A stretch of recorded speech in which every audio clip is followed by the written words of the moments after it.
el año pasado, la sequía en Argentina, en Centroamérica, en el Cuerno de África, son solo algunos ejemplos que nos deben instar a actuar ya.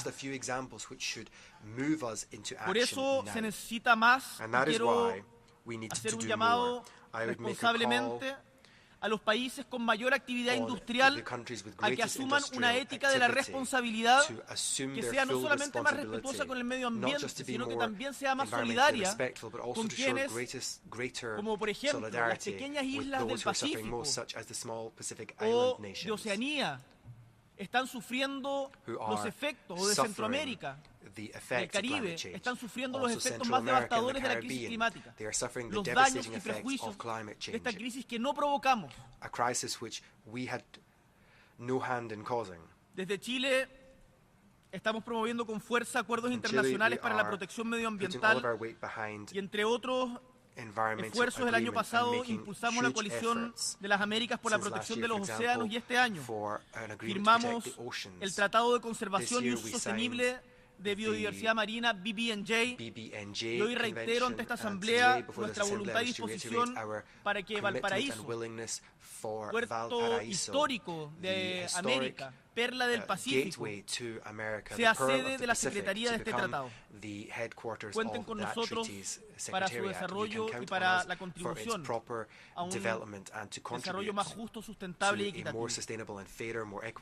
Y por último, el tercer desafío creemos que tiene relación con el cambio tecnológico, que solo es comparable con la revolución industrial de mediados del siglo XVIII y que está cambiando de forma drástica nuestra manera de relacionarnos, nuestra manera de pensar, de producir, de trabajar. Hace poco veíamos cómo en un pueblo en España una madre denunciaba a unos jóvenes que habían utilizado inteligencia artificial para desnudar a sus compañeras de clase, mancillándoles no solo la honra, sino también su derecho a ser persona, a tener integridad, a tener privacidad. Cada gran transformación tecnológica siempre ha sido en la historia de la humanidad una gran oportunidad para construir sociedades más justas, pero también, si lo hacemos mal, puede ser fuente de nuevas injusticias. Y en este contexto es deber de todos establecer consensos multilaterales para dar un marco ético al desarrollo y al uso de nuevas tecnologías, como el caso de la inteligencia artificial. Requerimos un marco que incorpore la perspectiva de derechos humanos a la investigación e innovación tecnológica, considerando el resguardo y fomento de la libertad y la dignidad de las personas y los pueblos, así como las necesidades del desarrollo sostenible. Las sociedades tenemos que avanzar y de ello no nos cabe duda, pero tenemos que hacerlo de forma responsable. Por eso, entender y gestionar mejor las oportunidades que el porvenir nos ofrece para usarlas en nuestro beneficio antes de que se conviertan en amenaza y terminen profundizando las desigualdades existentes es un deber. Que es, por ejemplo, lo que hacemos en Chile desde el Congreso del Futuro, que no me cabe ninguna duda, ustedes también tienen iniciativas parecidas en sus países. Con humildad, pero también con orgullo, puedo afirmar que nuestro país hoy día tiene condiciones para ser un referente latinoamericano de cara al futuro de la inteligencia artificial, y vamos a trabajar firmemente en esa dirección. Democracia es memoria y futuro. Y es por ello que queremos que el desarrollo tecnológico sea una herramienta de unión y no de división, que promueva el empoderamiento en conjunto de la sociedad, que enfrente el fenómeno de la desinformación, que apoye sobre todo a los sectores más vulnerables, y que no signifique una profundización de las inequidades ya existentes, tanto a nivel global como al interior de nuestros países. Termino diciendo que los desafíos que enfrentamos requieren de soluciones audaces y colectivas, porque ninguno de nosotros, ni siquiera el país más poderoso, puede enfrentar estos desafíos por sí solo. Los fenómenos migratorios, la crisis climática, las pandemias no tienen fronteras ni banderas. Nos afectan a todos los países del mundo. Y por eso este foro, esta asamblea, tiene que estar a la altura de ese desafío. Y hagamos valer, si somos más, las palabras y la petición que nos hiciera el día de ayer el secretario general Antonio Guterres respecto a la necesidad de reformar la gobernanza mundial, tanto en sus aspectos político como financiero. ¿Es reforma o es barbarie? or the descent into estamos por la barbarism. reforma We y le stand decimos al for señor secretario reform, general que cuenta con and nuestro we apoyo can tell the para Secretary reformar General no that solo he el has Consejo our de support, Seguridad, not just in reforming the sino Security también las Council, organizaciones but financieras also the nacidas después del financial consenso de Bretton Woods. institutions that were born out of the Bretton Woods consensus. Insisto, I democracia es memoria y futuro, democracy is y en este camino hacia un mundo memory mejor, and future, and el rol on de the esta path to a Asamblea better General world, the role of this es General Assembly decisivo. will be Por decisive. eso, That is y porque why, hemos aprendido de nuestro and because pasado, we've learned from our y past, como and representante as a de las nuevas representative generaciones, of a new generation, soy optimista I am respecto a lo que está por venir. about what is yet to come in Porque our esta misma future. Asamblea, a lo largo de This sus más General de Assembly, 70 años de throughout its historia, ha more than demostrado 70 que years incluso of en los history, momentos has más shown that even in the difíciles most difficult times, es posible que la it is humanidad possible logre for acuerdos humanity to y strike caminos hacia la agreements cooperación on the y la path convivencia toward civilizada. civilized cooperation and Siempre, coexistence. estimados y estimadas, podrán contar con Distinguished Chile delegates, you para will promover always y be able to count defender on Chile to los promote and to derechos defend humanos, human rights, el multilateralismo, multilateralism, la democracia y democracy, construir juntos un desarrollo and together sostenible to build a y un sustainable mundo future sin pobreza and y más a igualdad world free social. of poverty, Muchísimas which has gracias. greater social equality. Thank you very much. On behalf of the Assembly, I wish to thank the President of the Republic of Chile for the statement just made, and I request protocol to escort His Excellency. The Assembly will hear an address by His Excellency Kurel Shaw Ukna, President of Mongolia. I request protocol to escort His Excellency.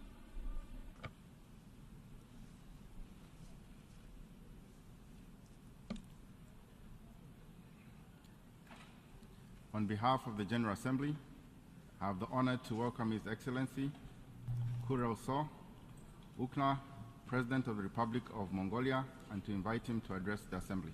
Your Excellency. Mr. President, Mr. Secretary General, distinguished delegates, ladies and gentlemen, I wish to convey my heartfelt congratulations to the President of the 78th session of the United Nations General Assembly, Your Excellency Mr. Denis Francis, and wish every success in the work of the session. I'm confident that under your able leadership, the 78th session of the General Assembly will facilitate comprehensive discussions on a range of critical issues facing the world and will present constructive solutions for peace, prosperity, and sustainability. We can not only indulge in peace and harmony, but we can entrust a peaceful and prosperous world to future generations by sincerely yearning for peace, security, and sustainable development, and by devoting efforts and financing resources to consolidate the political, economic, environmental, and socio-cultural foundations that sustain the world.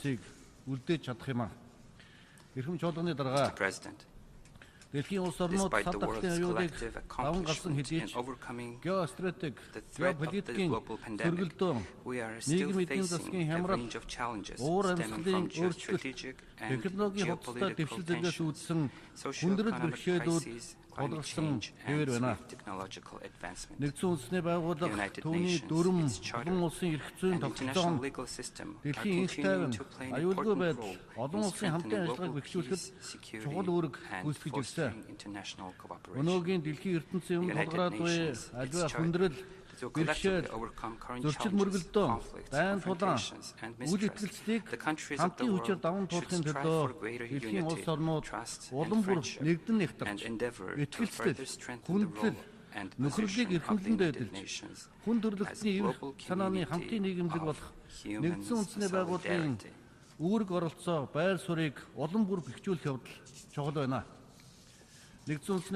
commends and supports the initiatives outlined in the United Nations Secretary General's report, Our Common Agenda, including the recent new agenda for peace, which offer proactive solutions to global challenges in international relations by amplifying preventive diplomacy and reinvigorating multilateral cooperation and dialogue. The rapid advancement of digital technology is unlocking new prospects for global development.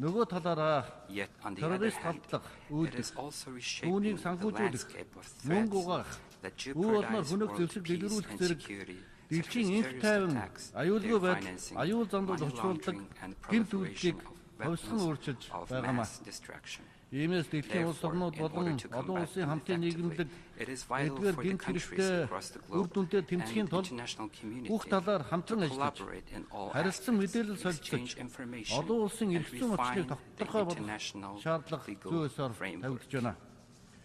In this context, Mongolia fully supports the initiatives and activities of the United Nations and its system organizations, and has been actively contributing to the establishment of a comprehensive international convention on countering the use of information and communication technologies for criminal purposes.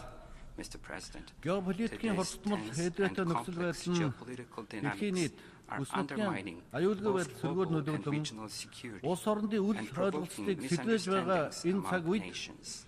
Consequently, the most effective means to address these complex issues is peaceful dialogue. It has been more than 3 decades since Mongolia declared its territory as nuclear weapon-free, and we have been fully supporting the international community's efforts for disarmament and non-proliferation of nuclear weapons.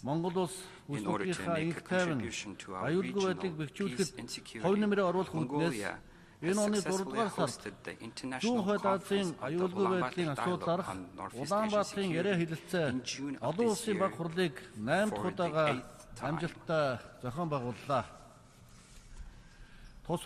United Nations Under Secretary General and High Representative for Disarmament Affairs, Ms. Izumi Nakamitsu, participated in the conference and highlighted that the Ulaanbaatar dialogue mechanism is becoming a significant platform in establishing peace and security and in strengthening confidence-building measures in the Northeast Asia. I'm pleased to note that Mongolia's efforts in pursuing regional peace and security within the framework of its peace-loving, open, and multipolar foreign policy are expanding, and the number of participating countries is growing year by year.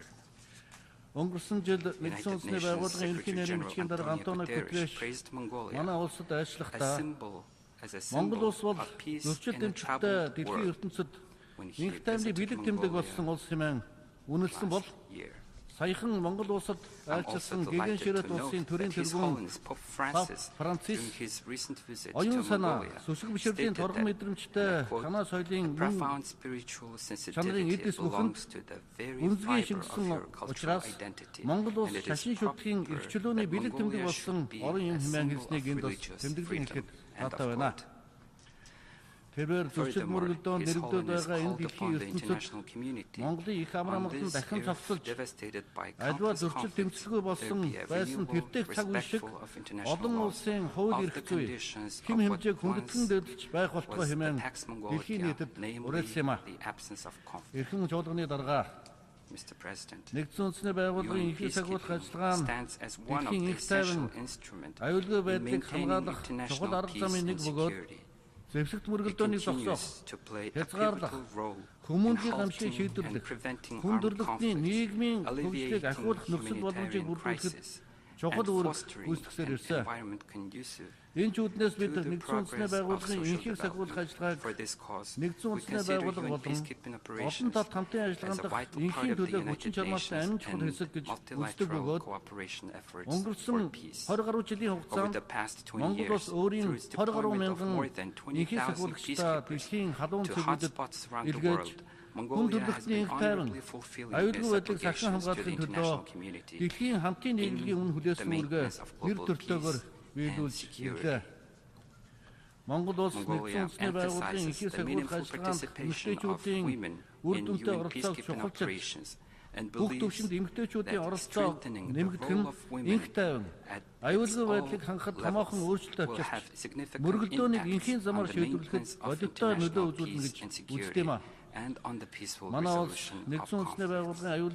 To contribute to the implementation of the UN SCR 1325, we successfully organized the International Conference on Strengthening the Role of Women in Peacekeeping in June 2022, where participants shared and and exchange their experiences and ideas on best practices and lessons learned, as well as challenges and obstacles encountered in the field. We are also aiming at implementing our national policies and activities on ensuring gender equality in line with the Women, Peace and Security Agenda. Mr. President, as nations, it is our collective aspiration to coexist harmoniously and equitably in this world, regardless of our ethnicity, race, age, gender, religion, or cultural distinctions. However, the principle of leaving no one behind in development, defined by us, has not been fully realized so far. Disparities still persist both in the levels of development among various countries and in the living conditions experienced by different groups of people. The recent global challenges such as pandemic, climate change, geopolitical conflicts, financial and debt crisis, poverty, and hunger have significantly hindered development, particularly in developing countries, with progress towards achieving the Sustainable Development Goals is lagging.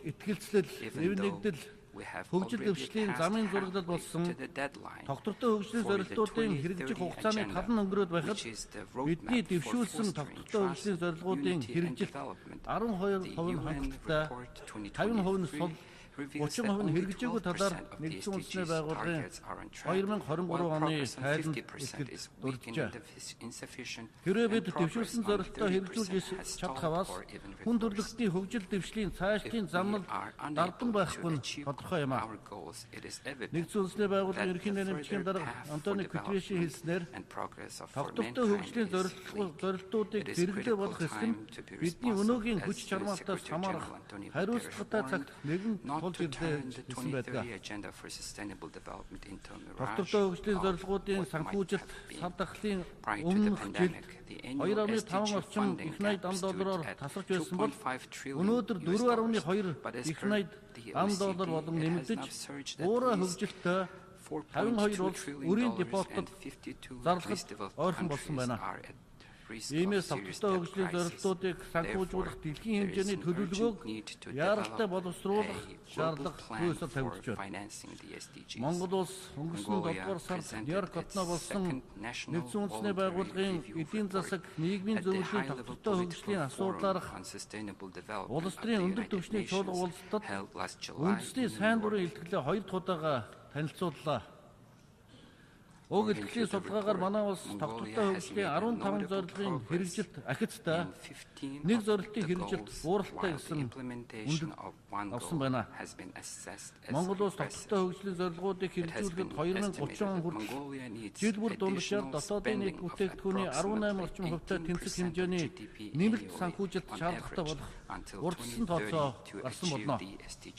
Эхэм чуулганы дарга Өөр амьсгалын өөрчлөлт, хүнд төрөлхтний амьдралд аюулын харант бэлдэж, их дэлхийн оршин тогтход төгшүүрийн дохио хагнуулж байна. Хэрвээ бид их дэлхийг хамгаалах эрс шийдвэрийн замыг яг одоо сонгохгүй юм бол их дэлхий цаашид та бидэнгүүгээр оршин амьдрах өөрийн замаа сонгох болно. Нэгдсэн үндэсний байгууллагын өөр амьсгалын өөрчлөлтийн асуудлаар засгийн газар хоорондын зөвлөлийн 2023 оны илтгэлийн дүнгээр цаашид дэлхийн цагаагаар хагас хэмээн дулаарч ядуурл нэмэгдэж хэд халалт үүсэн далайн түвшин дээшилж амьдрах орчин болон шүрэн хад устж ангалчиг нүүлэх бөгөөд дэлхийн дулаарлын өчүүхэн хэмжээ бүр хэмжээшгүй их өртөгтэй болно нэрмээ онцлон тэмдэглэснийг хэлхийг бас хүсэж байна. Иймээс дэлхийн улс орнууд засгийн газрууд нэн яралтай арга хэмжээ авч Карисийн гэрээг хэрэгжүүлэхийн төлөө тууштай ажиллаж эрдэмтэн судлаачдын үгийг сонсож олон нийтийн мэдлэг боловсролыг сайжруулах бүх төрлийн нөөцийн хэрэглээг хянан зохицуулах биологийн олон янз байдлын хадгалж нөхөн сэргээх сэргээгдэх хүчний их усруудыг ашиглах зэрэг байгаль экологийн хувьд ээлтэй эдийн засгийн хувьд үр ашигтай технологиг хөгжүүлэх хэрэглэх өөр амьсгалын санхүүжилтийг эрс нэмэгдүүлэх шаардлагатай байна. Энэ үүднээс Монгол улс гадаад дотоодын хөрөнгө оруулалтыг нэмэгдүүлэхэд чиглэсэн хууль тогтоомжийн томоохон шинжилт хийснээр 2023 онд доктортой хөгжлийн зорилтуудын санхүүжилтийн таксономыг баталж чадсан дэлхийн анхдагч орнуудын нэг болсон юм а. Манай улс тэр мод хүнсний хангамж аюулгүй байдал үндэсний хөдөлгөөнүүдийг амжилттай хэрэгжүүлэхийн зэрэгцээ ногоон, сахим, хүртээмжтэй худалдаа, эдийн засгийн харилцааг өргөжүүлэн хөгжүүлэх зорилгоор дэлхийн экспортыг дэмжих чуулга уулзалтыг эх орондоо амжилттай зохион байгуулсан. Түүнчлэн дэлхийн соёлын бүртгэгдсэн орхны хүндэд монголчуудын эрдийн нийслэл хар хором хотыг байгаль орчинд ээлтэй ногоон хөгжил тулгуурласан ухаалаг эко-хот болон сэргээн байгуулах их хөтөн байгуулалтын ажлыг эхлүүлээд байна. Мөн Монгол улс нэгдсэн үндэсний байгууллагын зөвшөлтөд тэмцэх конвенцийн талуудын 17 дугаар баг хурлыг 2026 онд Улаанбаатар хотноо зохион байгуулах бэлтгэл ажлыг хангаж байгаагаа уулгахад таатай байна. Эрхэм чуулганы дарга Монгол улс нэгдсэн үндэсний байгууллагын хүрээнд далаад гацгүй байгаа орнуудын ашиг сонирхлыг хамгаалах буюу тусгай хэрэгцээ шаардлагатай улс орнуудын онцлог байдлыг олон улсын хамтын нийгэмд танилцуулах боломжийг нэг чиглэлээр идэвхтэй ажилладаг улсаа. Манай улс нэгдсэн үндэсний байгууллага дахь далаад гацгүй хөгжиж байгаа орнуудын бүлгийн дэд дараагаар ажиллаж дэлхийн худалдааны байгууллага олон улсын иргэний агарын тээврийн байгууллагуудын хүрээнд далаад гацгүй хөгжиж байгаа орнуудын бүлгийг тус байгуулах санаачлагыг дэвшүүлэн хэрэгжүүлж байна. Тухайлбал 2022 оны 9 дугаар сард Канада улсын Манила хотноо болсон олон улсын иргэний нислэгийн байгууллагын Ассамблея General дэх удаагийн чуулга уулзалтын үеэр манай улс далаад гацгүй хөгжиж байгаа орнуудын иргэний нислэгийн салбарыг дэмжих тухай ажлын баримт бичгийг санаачлан хэлэлцүүлж гишүүн улсуудын өргөн дэмжлэгийг хүлээсэн. Монгол улс 2017 онд Улаанбаатар хотноо санаачлан байгуулсан засгийн газрын хоорондын байгууллага болох далаад гацгүй хөгжиж байгаа орнуудын олон улсын судалгааны төвийг хөгжүүлж бэхжүүлэхийг чухалчлан анхаардаг юм а. Ирэх 2024 онд Руанда улсын Гэргэлэ хотноо болох далаад гацгүй хөгжиж байгаа орнуудын асуудлаар нэгдсэн үндэсний байгууллагын 3 дугаар баг хурал нь Венийн үйл ажиллагааны хөтөлбөрийн үнэлгээний бодит туршлага сургамжид тулгуурлан далаад гацгүй улсуудын хөгжлийн дараагийн 10 жилийн төлөвлөгөөг хэлсэн батлах чухал арга хэмжээ болно гэдэг итгэлтэй байна. Эрхэм чуулганы дарга нэгдсэн үндэсний байгууллагын ерөнхий ассамблеийн 78 дугаар чуулганаар эрүүл мэндийн асуудал дэлхийн нийтийн анхаарлыг хандуулж бүх нийтийг эрүүл мэндийн даатгалд хандуулах, хар тахалд бэлэн байх, урдсан сэргийлэх буюу хариу арга хэмжээ авах, сүрьегийн асуудлаар өндөр түвшний 3 уулзалт зохион байгуулан улс төрийн тунхаглалууд баталж байгаа нь дээрх чиглэлээр гаргаж буй олон улсын хүчин чармаалтад чухал хувь нэмэр оруулна гэдэг итгэлтэй байна. Монгол улсын ерөнхийлөгчийн санаачлан хэрэгжүүлж эрүүл Монгол хүн хүнсний хөтөлбөр дээрх улсуудаас гарах зорилтуудыг тослон хэрэгжүүлэх болно.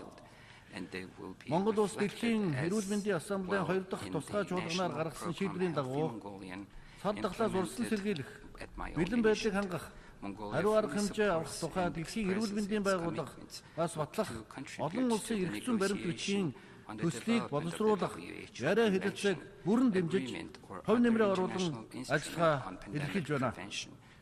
Олон улсын эрх зүйн энэхүү баримт бичгийг байгуулснаар хахад өвчнөд тэмцэхэд нэн шаардлагатай вакцин, эмчилгээ онцлогоог дэлхийн хүн амд илүү тэгш хүртээмжтэй хуваарлахад чухал ач холбогдолтой болно гэж итгэж байна.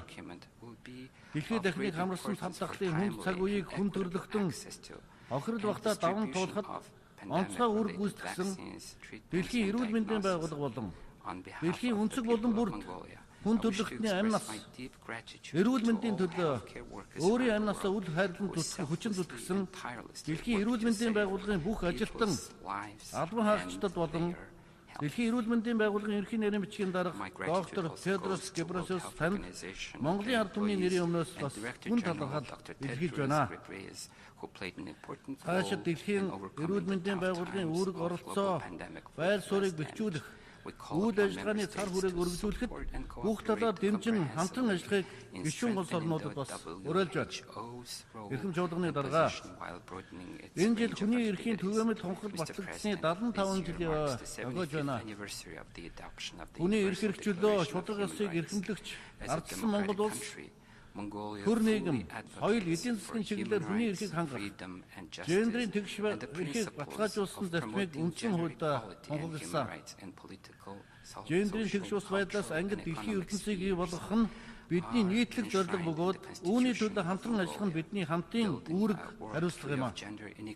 Аливаа улс үндэстний эв найрамдал, хөгжил цэцэглэлт, гэр бүлийн сайн сайхан бүхэн эмэгтэйчүүдийн үүрэг оролцоо онцгой чухал байдлын адил хүн төрөлхтний аюулгүй байдал, хөгжил дэмжих, эмэгтэйчүүд, эмэгтэй удирдчдын үүрэг оролцоо асар чухал юм а. Монгол улс өнгөрсөн 6 дугаар сард гадаад хэргийн эмэгтэй сайдрын уулзалтыг эх орондоо амжилттай зохион байгуулсан бөгөөд хүн төрөлхтний өмнө болон олон улсын харилцаанд толгомдож буй дэлхийн нийтийн инх тайван, аюулгүй байдал, уур амьсгалын өөрчлөлт, хүнсний аюулгүй байдал зэрэг асуудлуудын шийдлийг нухацтай хэлэлцэж Улаанбаатарын тунхаглал хэмээх төгсгөлийн баримт бичгийг баталсан. Бид энэхүү амжилтаа ахиулж 2024 онд дэлхийн эмэгтэйчүүдийн чуулга уулзалтыг Монгол улсад зохион байгуулах саналыг дэвшүүлэн ажиллаж байна. Уг санаачлагыг дэмжин хамтран ажиллахыг дэлхийн улс орнуудаас бас уриалж байна. Эрхэм чуулганы дарга олон улсын харилцааны дэг журам хэм хэмжээ эрс өөрчлөгдөж буй энэ цаг үед олон талд хамтын ажиллагаа, олон улсын хамтын нийгэмлэгийн гүйцэтгэх үүрэг оролцоо ач холбогдол улам бүр нэмэгдэж байна. Иймээс нэгдсэн үндэсний байгууллагын шинжилгээг эрчимжүүлэх, ялангуяа нэгдсэн үндэсний байгууллагын аюулгүй зүйлийн шинжилгээний яриаг урагшлуулахад гишүүн улс орнууд их санаачлаа оролцох нь чухал хэмээн Монгол улс үзэж байна. Ирэх 2024 оны 9 дугаар сард сайн сайхан ирээдүйн төлөөх олон талт хамтын ажиллагааны шийдлүүд сэдвийн дор болох ирээдүйн асуудлаар дээд түвшний чуулга уулзалт нь нэгдсэн үндэсний байгууллагын дөрмийн зарчмуудыг баталгах, олон талт хамтын ажиллагааны үзэл санааг сэргээх, амгалсан амлалтуудаа биелүүлэх, дэлхийн нийтийн тулгымсан асуудлыг шийдвэрлэх арга замыг эргэлхийлэх, гишүүн орнуудын дунд итгэлцлийг бэхжүүлэхэд чухал ач холбогдолтой арга хэмжээ болно гэж итгэж байна.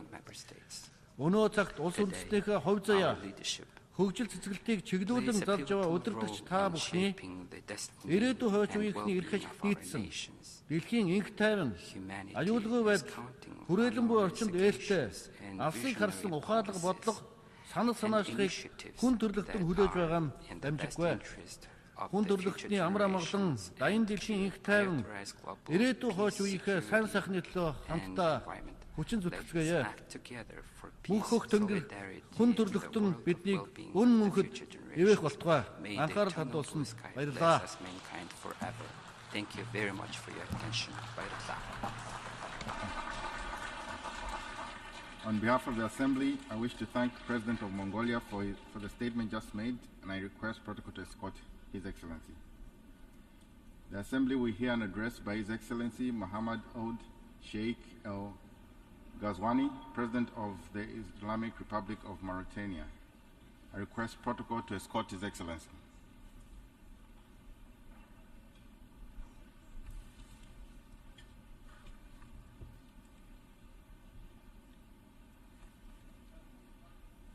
On behalf of the General Assembly, I have the honor to welcome His Excellency Muhammad Oud Sheikh El Ghazwani, President of the Republic of Mauritania, and to invite His Excellency to address the Assembly. Your Excellency. Bismillah ar-Rahman ar-Rahim. Sallallahu ala nabiyyi In the name of God, the Sayyid merciful, the al-Rais, compassionate, أصحاب الجلالة peace and والفخامة blessings on the والسمو. Prophet of God. Mr. President, Your السيد Majesties, أنطونيو Highnesses, غوتيريس الأمين العام Mr. لمنظمة Antonio الأمم Guterres, المتحدة. Secretary General of the United أصحاب Nations, المعالي والسعادة أيها السادة Excellencies, والسيدات. ladies and gentlemen, يطيب لي بداية أن أتقدم بالتهنئة لسعادة السفير دينيس فرانسيس لتوليه رئاسة هذه الدورة الثامنة والسبعين للجمعية العامة للأمم المتحدة، متمنيا له التوفيق وشاكرا سلفه صاحب السعادة شابا كوروشي على حسن أدائه للدورة السابقة. for the excellent way he steered the deliberations of the previous كما General أود Assembly. كذلك I would الإشادة like هنا to furthermore بما يبذله الأمين العام للأمم welcome the المتحدة efforts made by السيد His أنطونيو غوتيريس Excellency من جهود قيمة Secretary في General of the سبيل United تعزيز Nations, دور Mr. الأمم Guterres, المتحدة efforts to وتحقيق strengthen أهدافها. the role played by the أيها UN السادة throughout the world والسيدات، and to get to the objectives the organizations إن have set for عالمنا itself. اليوم Ladies and gentlemen, our تجتاحه world أزمات today حادة is ومتنوعة undergoing تؤكد through بفعل various تداخلاتها acute and overlapping وتغذية بعضها crises, لبعض so much so that the nefarious وشمول effects are آثارها sensed السلبية by على one and الجميع، all. وإن بنسب متفاوتة، Even if عمق it's not in equal measure, مصائرنا جميعا our fates are وحاجتنا therefore الملحة إلى intertwined, الإسراع في and تنفيذ that is أهداف why we need التنمية to المستدامة accelerate the implementation طبقا of بما sustainable بما development goals التزمنا به in line with the جماعيا في collective إطار أجندة 2030. undertakings فلا we شك took upon أن ourselves تقدمنا to في implement them تنفيذ by هذه 2030. There الأهداف is no doubt, in لا fact, يزال من that حيث the السرعة pace and the والشمول degree of دون القدر الذي نأمله inclusivity of جميعا، this implementation have so far been ويتطلبه عمق below تنوع our التحديات الراهنة. expectations, given the complexity and the ويمكن diversity of the القول challenges إجمالا we are facing. أن هذا Globally التقدم speaking, we can يظل في say الغالب that progress خاصة في الدول accomplished النامية so far, in مترددا particular in بين developing البطء countries, والتعثر is والتراخي، slowing down. ويشهد بذلك ما نلحظه Difficulties and جميعا even stopping من sometimes. تنامي For الفقر example, let me quote والبطالة the worsening والأزمات poverty, الصحية unemployment, والغذائية الحادة public health, والتضخم and المنذر acute بالركود food crisis, الاقتصادي وتفشي inflation, which العنف could lead to economic والإرهاب recession and والنزاعات greater المسلحة violence, terrorism, الهدامة destructive والتردي armed المتسارع conflicts. للوضع البيئي All of this لكوكبنا. accompanied with environmental deterioration throughout the world. على الرغم However, من قتامة هذا المشهد as grim as this لا picture يزال is, الأمل في تحقيق أهداف التنمية we remain المستدامة hopeful when قائما، it comes to implementing the لكنه SDGs. أمل رهين بقدرتنا الجماعية على On تدشين this will مسارات depend our جديدة collective للتعاون capacity to متعدد open a new الأطراف pathway for وتصحيح multilateral ما تنطوي cooperation عليه منظومة to المساعدة rectify the الإنمائية من imbalance in the الاختلالات system of development واستحداث assistance, آليات to أكثر نجاعة create more effective في توفير الموارد mechanisms الضرورية for لتمويل التنمية mobilizing the المستدامة. funding which is needed to ولذا finance sustainable فإن development. الدورة And الحالية that is للجمعية why العامة للأمم this المتحدة 78th session ذات of the أهمية General بالغة Assembly is of لما particular تتيحه من importance. مراجعة عند منتصف المسار لتنفيذ أهداف التنمية المستدامة وتداول حول أمثل السبل لتسريع وتيرته. أيها السادة والسيدات، إننا في الجمهورية الإسلامية الموريتانية جعلنا من تحقيق أهداف التنمية المستدامة موجها عاما لمجهودنا التنموي، كما هو جلي في استراتيجيتنا للنمو المتسارع والرفاه المشترك التي تشكل الإطار المرجعي لعملنا الإنمائي العمومي. ولقد تمكنا بفضل ما بذلنا من جهود كبيرة على الرغم من ظرف دولي وإقليمي غير مواكب من تحسين مؤشرات العديد من أهداف التنمية المستدامة في بلادنا. فقد كافحنا الفقر والهشاشة والإقصاء من خلال بناء شبكة أمان اجتماعي واسعة تعزز صمود مواطنينا الأكثر هشاشة وتدعم قدرتهم الشرائية بصيغ متنوعة وتوسع الضمان الصحي الاجتماعي على نحو يؤدي تدريجيا إلى ضمان صحي شامل. كما أجرينا إصلاحات هيكلية تساعد على بناء اقتصاد متنوع أقوى صمودا وأقدر على خلق فرص العمل وإنتاج القيمة المضافة، وعززنا الحكامة في المجال الاقتصادي والمالي والنقدي مع الحرص على ترقية قطاعاتنا الإنتاجية من زراعة وصيد وتنمية حيوانية، سعيا إلى تعزيز أمننا الغذائي وتحقيق الاكتفاء الذاتي.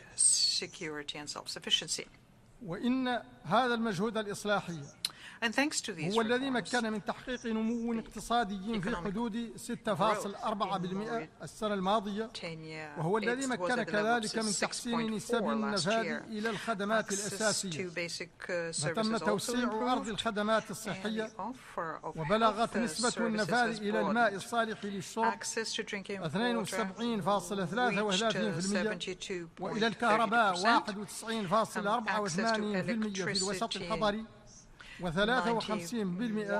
على مجمل التراب الوطني، مع زيادة حصة الطاقات المتجددة في مجمل الاستهلاك الطاقوي، حيث وصلت إلى 34% سنة 2020، مع التخطيط للوصول إلى نسبة 50% سنة 2030. وقد اتسعت آفاقنا في هذا المجال بفضل برنامج واسع لتطوير الهيدروجين الأخضر.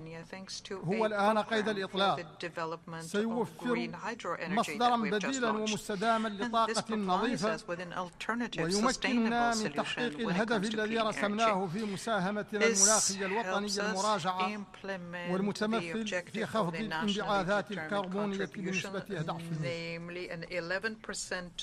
وإننا لنعلق آمالا كبيرة على قمة المناخ 28 المقرر عقدها في دولة الإمارات العربية المتحدة، راجين أن تحترم الدول الصناعية التزاماتها في خفض الانبعاثات الحرارية والوفاء بتعهداتها في قمة باريس.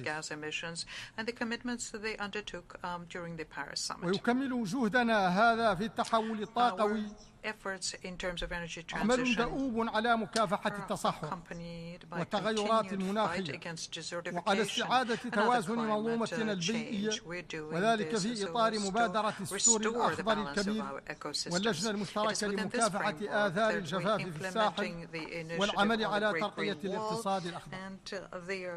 ثم إننا منحنا عناية كبيرة للاستثمار في رأس المال البشري، فتم رسم وتنفيذ برامج عديدة لتكوين الشباب وتأهيله وتمكينه من ولوج سوق العمل وحمايته من الغلو والتطرف، بالإضافة إلى برامج أخرى خاصة بتمكين المرأة وإشراكها بقوة في الحياة السياسية وتسيير الشريعة.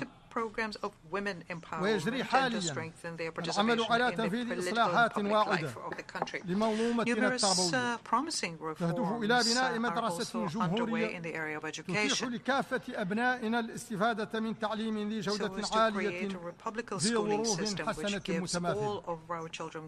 هذا علاوة على جهودنا في إرساء دعائم دولة القانون والحكامة الرشيدة وتوطيد اللحمة الاجتماعية وترسيخ الحريات الفردية والجماعية.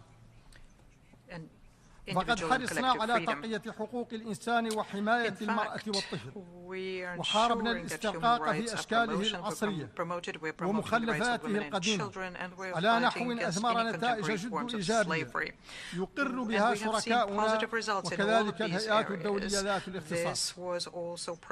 كما اتخذنا من الحوار والانفتاح على الجميع نهجا ثابتا في تدبير الشأن العام، وأطلقنا إصلاحا عميقا للمنظومة القضائية، ترسيخا لاستقلالية السلطات وتكريسا للفصل بينها. وقد زادت كل هذه الإصلاحات من قوة دولة القانون لدينا ومن حيوية نظامنا الديمقراطي وشفافيته، وما كنا لنحقق هذه النتائج لولا أن وفقنا في توفير الأمن والاستقرار على عموم التراب الوطني، على الرغم من المحيط الإقليمي والدولي الشديد الاضطراب. وقد تبنينا استراتيجية أمنية مندمجة ومتكاملة هي موضع إشادة من الجميع، وساهمنا في العمل على استعادة الأمن والاستقرار في شبه المنطقة عبر مجموعة دول الساحل الخمس التي نتولى اليوم رئاستها الدورية. كما نشارك في قوات حفظ السلام الأممية في جمهورية أفريقيا الوسطى،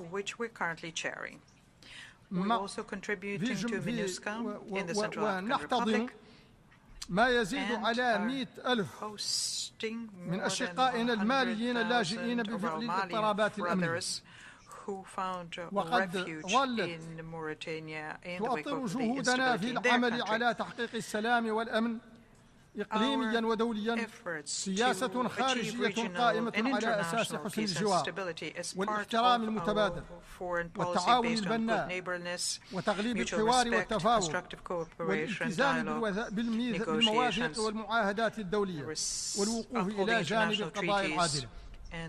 وفي هذا السياق فإنني أجدد من هذا المنبر تأكيدنا على حق الشعب الفلسطيني في إقامة دولة مستقلة عاصمتها القدس الشرقية وفقا لقرارات الأمم المتحدة ذات الصلة ومبادرة السلام العربية، وكذلك تمسكنا بالحلول التي تحفظ الوحدة الترابية وترصي دعائم الاستقرار والأمن في كل من ليبيا واليمن وسوريا.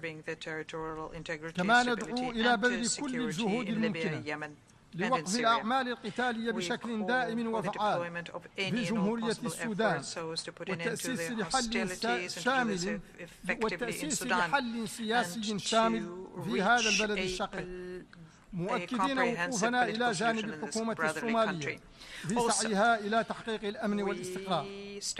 ونجدد موقفنا الثابت من نزاع الصحراء الغربية ودعمنا لجهود الأمم المتحدة ولكل قرارات مجلس الأمن ذات الصلة الرامية إلى إيجاد حل مستدام ومقبول لدى الجميع. كما ندين بشدة ظاهرة الإسلاموفوبيا التي تشوه الإسلام وتبث الشقاق والكراهية بين المسلمين والغرب بوجه خاص. وإننا لنعبر كذلك عن قلقنا من استمرار الحرب في أوكرانيا، داعنا إلى حل تفاوضي يأخذ بعين الاعتبار انشغالات كل الأطراف ويحترم القانون الدولي وميثاق الأمم المتحدة. وإننا لنعبر عن رفضنا لكل أشكال الاستيلاء على السلطة بطرق غير دستورية، داعنا دول الساحل الشقيق التي شهدت انقلابات عسكرية للإسراع في العودة إلى وضع دستوري سليم. أيها السادة والسيدات، إننا لا نعي جيدا أنه لا يزال أمامنا الكثير مما يتعين إنجازه لتحقيق أجندة 2030، وإن ذلك يتطلب من الموارد المالية ما يفوق بشكل هائل ما نحن قادرون على تعبئته ذاتيا. شأننا في ذلك شأن مجمل الدول النامية وخاصة إفريقيا منها. ولو أن عبء المديونية خف على هذه الدول وحصلت على استثمارات أكثر أو على الأقل على ما تعهد الشركاء به علنا من دعم، لكانت النتائج اليوم أحسن مما هي عليه. ولذا فإننا ندعو إلى إيجاد حل لمشكلة المديونية ومراجعة منظومة المساعدة الإنمائية وتحفيز الدعم لصالح الدول الأقل نموا والأكثر هشاشة وترقية التعاون المتعدد الأطراف. أيها السادة والسيدات، إن منظمتنا منظمة الأمم المتحدة ترجمة مؤسسية لوعينا بوحدة المصير وإلزامية التعاون والتعاضد في رفع تحدياتنا المشتركة وفقا للقيم الإنسانية الجامعة. وعلى هذا الأساس يتعين علينا العمل معا وباستمرار على إصلاحها لتصير مقاربتها للأزمات الدولية يوما بعد آخر أكثر توازنا وأكثر إنصافا وأكثر مراعاة للدول الأقل نموا، فيطرد ازدياد ثقة الجميع بها وتتحسن نجاعة عملها في سبيل تعزيز السلم والأمن الدوليين وتحقيق أهداف التنمية المستدامة. أشكركم والسلام عليكم ورحمة الله. Effectiveness and its work for international peace and security. I thank you, and may the peace of God be on one and all of you. On behalf of the Assembly, I wish to thank the President of the Islamic Republic of Mauritania for the statement just made, and I request protocol to escort His Excellency. The Assembly will hear an address by His Excellency George Mane Ware, President of the Republic of Liberia. I request protocol to escort His Excellency.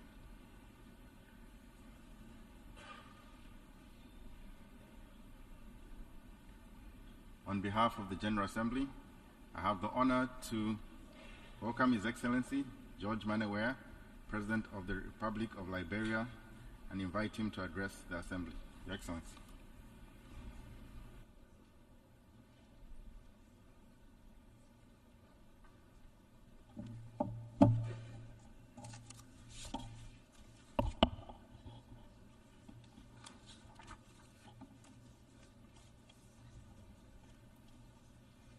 Your Excellency Denis Francois, President of the 78th United Nations General Assembly, His Excellency Mr. Antonio Guterres, Secretary General of the United Nations, Excellencies, Heads of State and Government, Ambassadors, Heads of Delegation, distinguished delegates, ladies and gentlemen.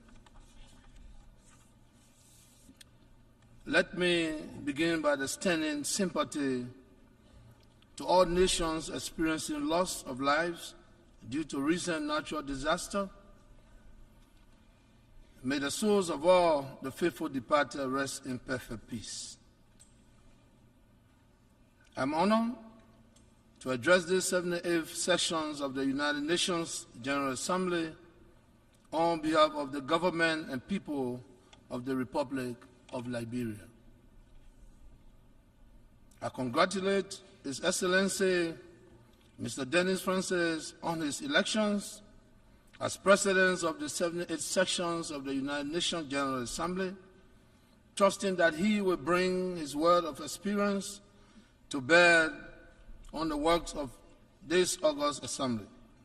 I wish to assure him of my delegation's further support as he steers the works of this assembly successfully in fulfillment of the expectation and confident repose in him.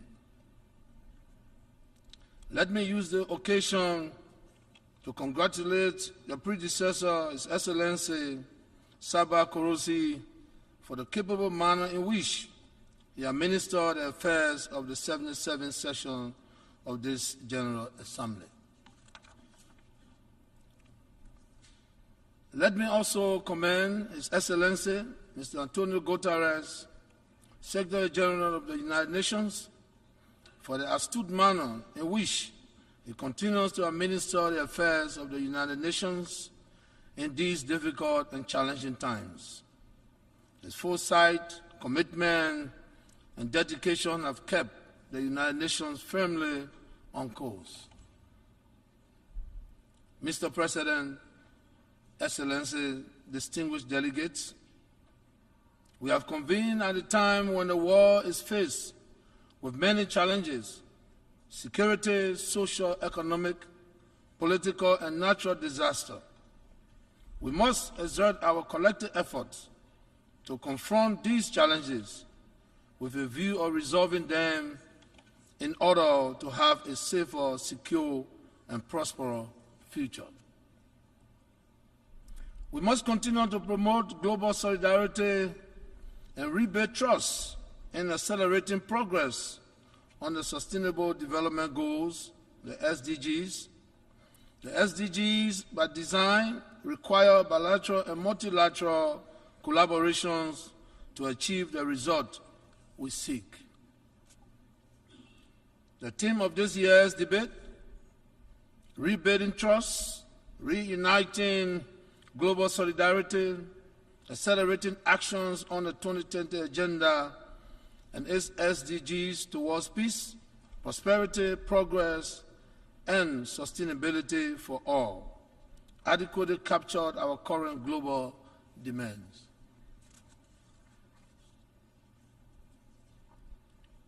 There is a critical need to ensure that development assistance is aligned with SDG projects. That is why my delegation welcomes and supports the Secretary General agenda for actions to accelerate the implementation of existing agreements, including the Sustainable Development Goals, and to re-embrace global solidarity and find new ways to work together for the common good of mankind. As the world deals with unprecedented global political and security challenges, there are growing concerns about the proliferations of non-state armed actors, threats of nuclear escalations, and extreme climate conditions. These challenges continue to serve as obstacles to our quest for a safe and peaceful world. Reaching the 2030 vision is to ensure that the journey is secure through accountability and mutual understanding.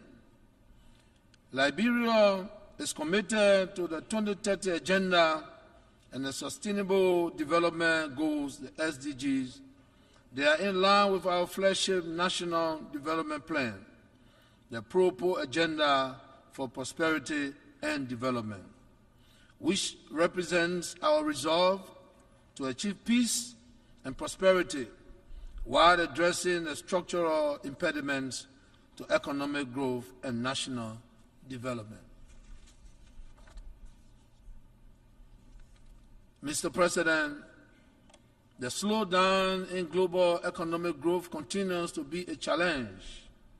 Over the past 12 months, Liberia has made progress in areas ranging from health to education, gender equality, and infrastructure development. We are proud of our achievements in reducing maternal mortality rates, increasing gender parity in school enrollment, and elevating our overall health and well-being.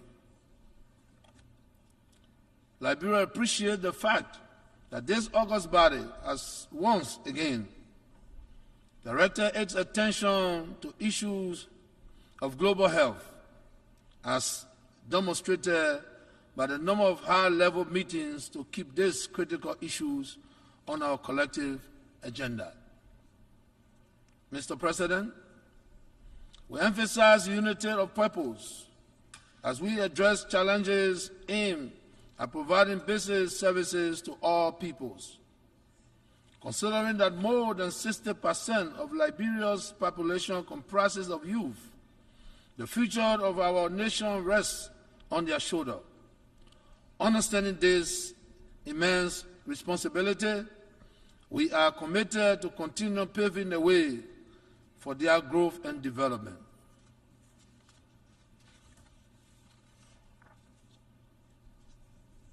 Being cognizant that structural transformation drives prosperity, we are focused on infrastructure development with roads and energy playing a critical part. Thanks to the support of our many partners, we remain unwavering in our commitment to explore means to further the implementations of the Sustainable Development Goals as it represents the roadmap towards prosperity. I support Secretary General Antonio Guterres' proposed SDG stimulus plan and call for the actualizations of the $500 billion per year in order to boost sustainable development for developing countries through tackling the high cost of debt and rising risk of debt, distress, scaling up of affordable long-term financing for development, and expanding contingency financing to countries in need. Mr. President, Liberia profoundly appreciates the continued engagement and support from the United Nations system in consolidating its peace and seeking to address emerging challenges. Liberia will continue to cooperate and collaborate with the United Nations as it continues to rebuild and strengthen its institutions and infrastructure.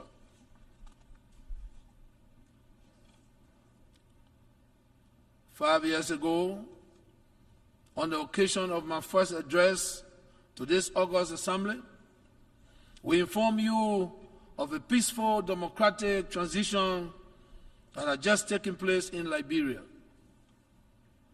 With your support and that of our friends, we have kept the democratic torch burning. We have maintained peace and security. We have protected human rights and the rights of the media to operate peacefully and freely. The Liberian people have enjoyed the full exercise of their constitutional rights, the country is well on course of consolidating its democratic credentials. I'm pleased to inform you again that in a few weeks, Liberia will go to the polls in keeping with the Liberian Constitution to vote in our scheduled presidential and legislative elections. The October polls will mark the fourth peaceful general elections in Liberia since the end of the Civil War in 2003. This 78th session is taking place at a time when my country is preparing for the first election since the withdrawal of the UN peacekeeping presence from Liberia. The October 10 election is an opportunity to sustain the gains made in our reconstruction and development processes. Mr. President, Excellency, distinguished ladies and gentlemen, the government of Liberia has taken all necessary measures to ensure a free, fair, transparent, peaceful, inclusive, and credible elections. The National Election Commission has been strengthened to ensure that it operates without undue influence. In addition, political parties have committed themselves to a non-violent electoral process by signing the 2023 Farmington River Declaration, which obligates all actors in the elections to continue to promote peace. As a strong believer in democracy, let me reiterate my call for the respect of constitutional governance and respect for the will of the people. While addressing the issues of elections and democracy, permit me to congratulate all democratically elected leaders around the world. Mr. President, our world is also under threat from natural calamities as seen with extreme climate conditions globally. It is therefore our collective responsibility to urgently prioritize addressing the climate crisis as we strive to reach a target of 64% reduction in carbon emission. There remains a need to prioritize support to countries, including Liberia, that have the capacity to use its biodiversity in building resilience against the changing climate.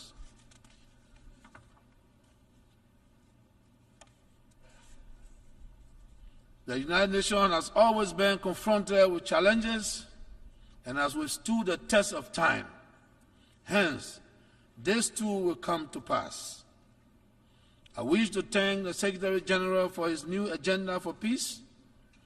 Liberia is in solidarity with these bold steps needed to address the triple crisis of disruption, biodiversity loss, and pollution destroying our planet.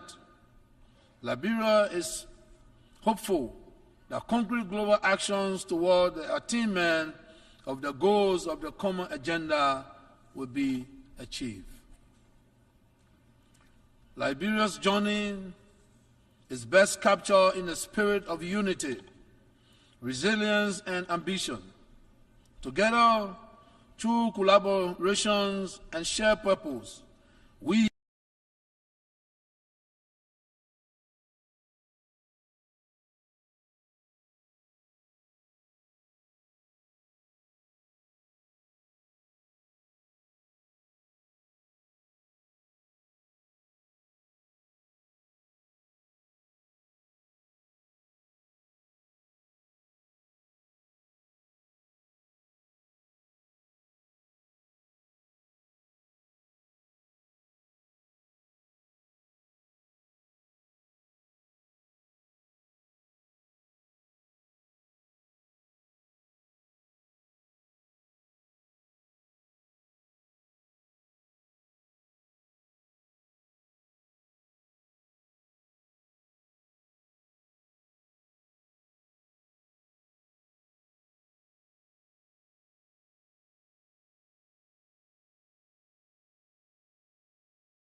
escort.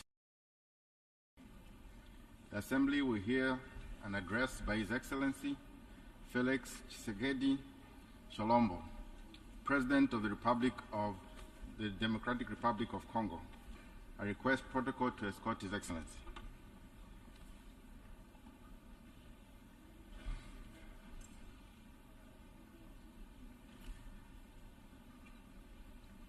On behalf of the General Assembly, I have the honor to welcome His Excellency Felix-Antoine Tshilombo, President of the Democratic Republic of Congo, and to invite him to address the Assembly. Your Excellency.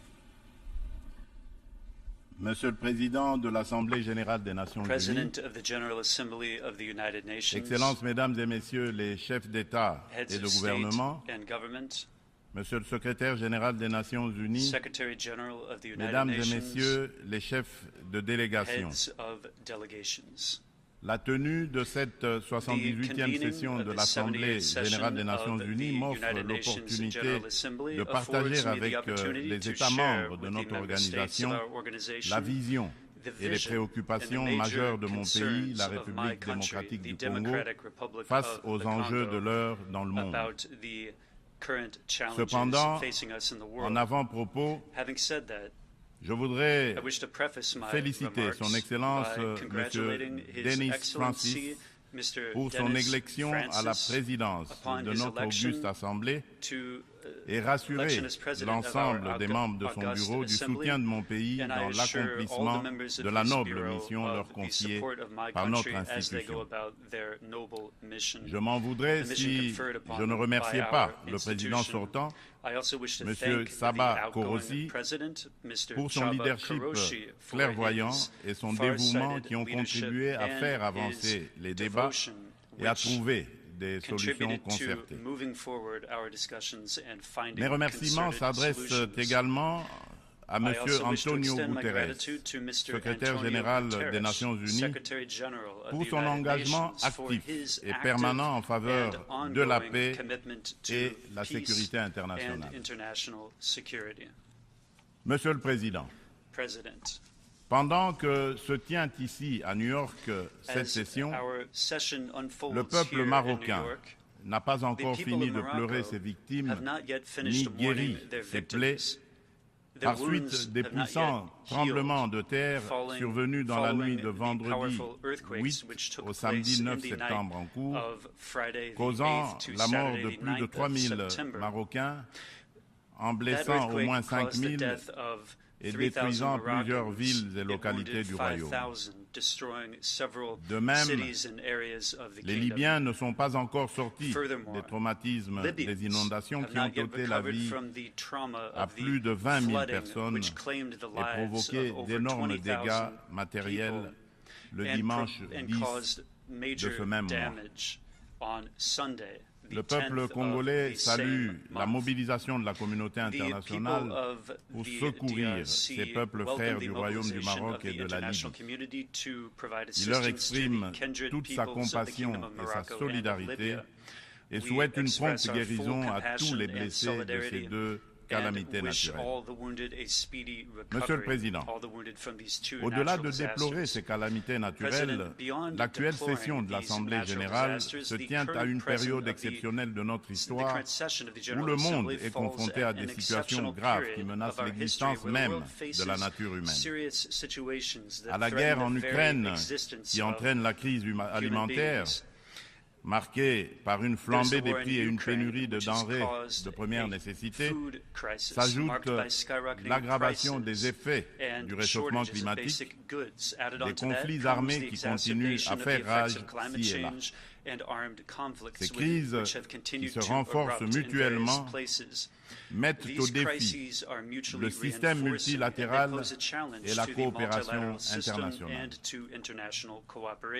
Or, maintenir la paix et la sécurité internationale, garantir la justice et les droits humains, favoriser le progrès social, instaurer les meilleures conditions de vie, sont en effet des vœux unanimes et intemporels de tous les peuples du monde qui doivent par conséquent demeurer au centre de notre action collective, suivant une approche réellement multilatérale et inclusive. Nous sommes interpellés à travailler ensemble en vue de répondre à ces défis qui sont de portée existentielle. C'est pour cette raison fondamentale que je salue la pertinence du thème central annuel de cette session intitulée « Rétablir la confiance et raviver la solidarité mondiale, accélérer l'action menée pour réaliser le programme 2030 et les objectifs de développement durable en faveur de la paix, de la prospérité, du progrès et de la durabilité pour tous ».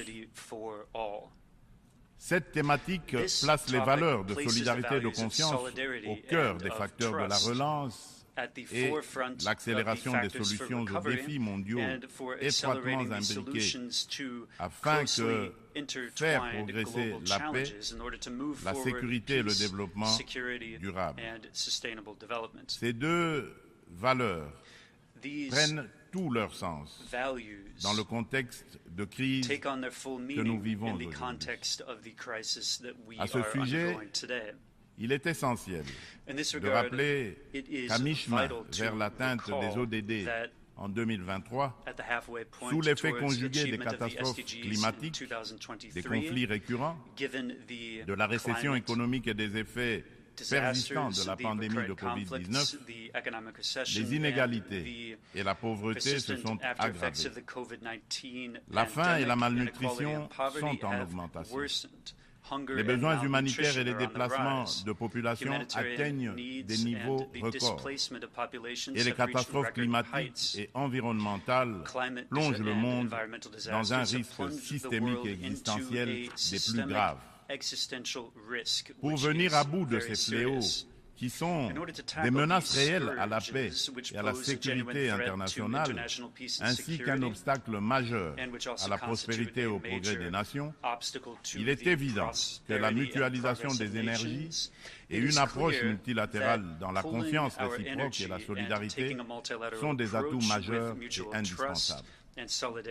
Monsieur le Président, le maintien de la paix et de la sécurité internationale constitue le fondement et l'objectif primordial de la création de l'Organisation des Nations Unies.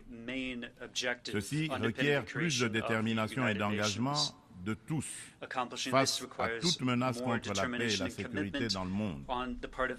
Les peuples africains ne comprennent pas souvent l'attitude équivoque, la politique de deux poids, deux mesures, les ambiguïtés et atermoiements de notre organisation, plus particulièrement de son Conseil de sécurité, dans certaines crises politiques et sécuritaires qui sévissent en Afrique, parfois depuis plusieurs décennies. C'est le cas notamment de la crise oubliée du Sahara occidental qui déchire deux pays frères, l'Algérie et le Royaume du Maroc, et dure depuis plusieurs décennies. C'est aussi le cas de celui du Mozambique, victime d'attaques terroristes meurtrières depuis environ une décennie dans la province de Cabo Delgado. C'est la situation en Afrique de l'Ouest, dans la région sahélo-saharienne, où les troupes des Nations Unies se retirent, laissant derrière elles le souvenir de l'inachevé, alors qu'elles incarnaient tous les espoirs de libération des peuples des pays concernés des griffes du djihadisme. La République du Soudan n'en fait pas exception. Elle s'enlise dans une guerre civile meurtrière, opposant depuis l'année dernière les militaires fidèles au président Abdel Fattah al-Burhan aux forces paramilitaires de soutien rapide qui sont sous le commandement du général Mohamed Hamdai Dagalo. Cette guerre a déjà causé beaucoup de morts et d'importants dégâts matériels. La communauté internationale est quasiment indifférente à la tragédie soudanaise. C'est ici le lieu d'aborder une question d'une importance capitale pour la République démocratique du Congo et pour la consolidation de la paix dans notre région. Il s'agit du retrait de la mission de l'Organisation des Nations Unies pour la stabilisation en République démocratique du Congo, la MONUSCO en sigle, de notre territoire. Après plus de 2 décennies de présence, il est temps pour notre pays de prendre pleinement son destin en main et de devenir le principal acteur de sa propre stabilité. Nous sommes reconnaissants envers la communauté internationale et les Nations Unies pour leur soutien et leur partenariat, mais nous sommes également conscients que le retrait progressif de la MONUSCO est une étape nécessaire pour consolider le progrès que nous avons déjà réalisé. Cependant, il est à déplorer que les missions de maintien de la paix déployées sous une forme ou sous une autre depuis 25 ans en République démocratique du Congo n'aient pas réussi à faire face aux rébellions et conflits armés qui déchirent ce pays et la région des Grands Lacs, ni à protéger les populations civiles. Aussi, le projet de retrait échelonné, responsable et durable de la MONUSCO, annoncé depuis 2018 et dont le plan de transition a été adopté en 2021, devient-il anachronique au regard de l'évolution des contingences politiques, sécuritaires et sociales actuelles. Il est donc illusoire et contre-productif de continuer à s'accrocher au maintien de la MONUSCO pour restaurer la paix en République démocratique du Congo et stabiliser celle-ci. Par ailleurs, l'accélération du retrait de la MONUSCO devient une nécessité impérieuse pour apaiser les tensions entre cette dernière et nos concitoyens. Il est temps pour mon pays d'explorer de nouveaux mécanismes de collaboration stratégique avec les Nations Unies, davantage en phase avec nos réalités actuelles.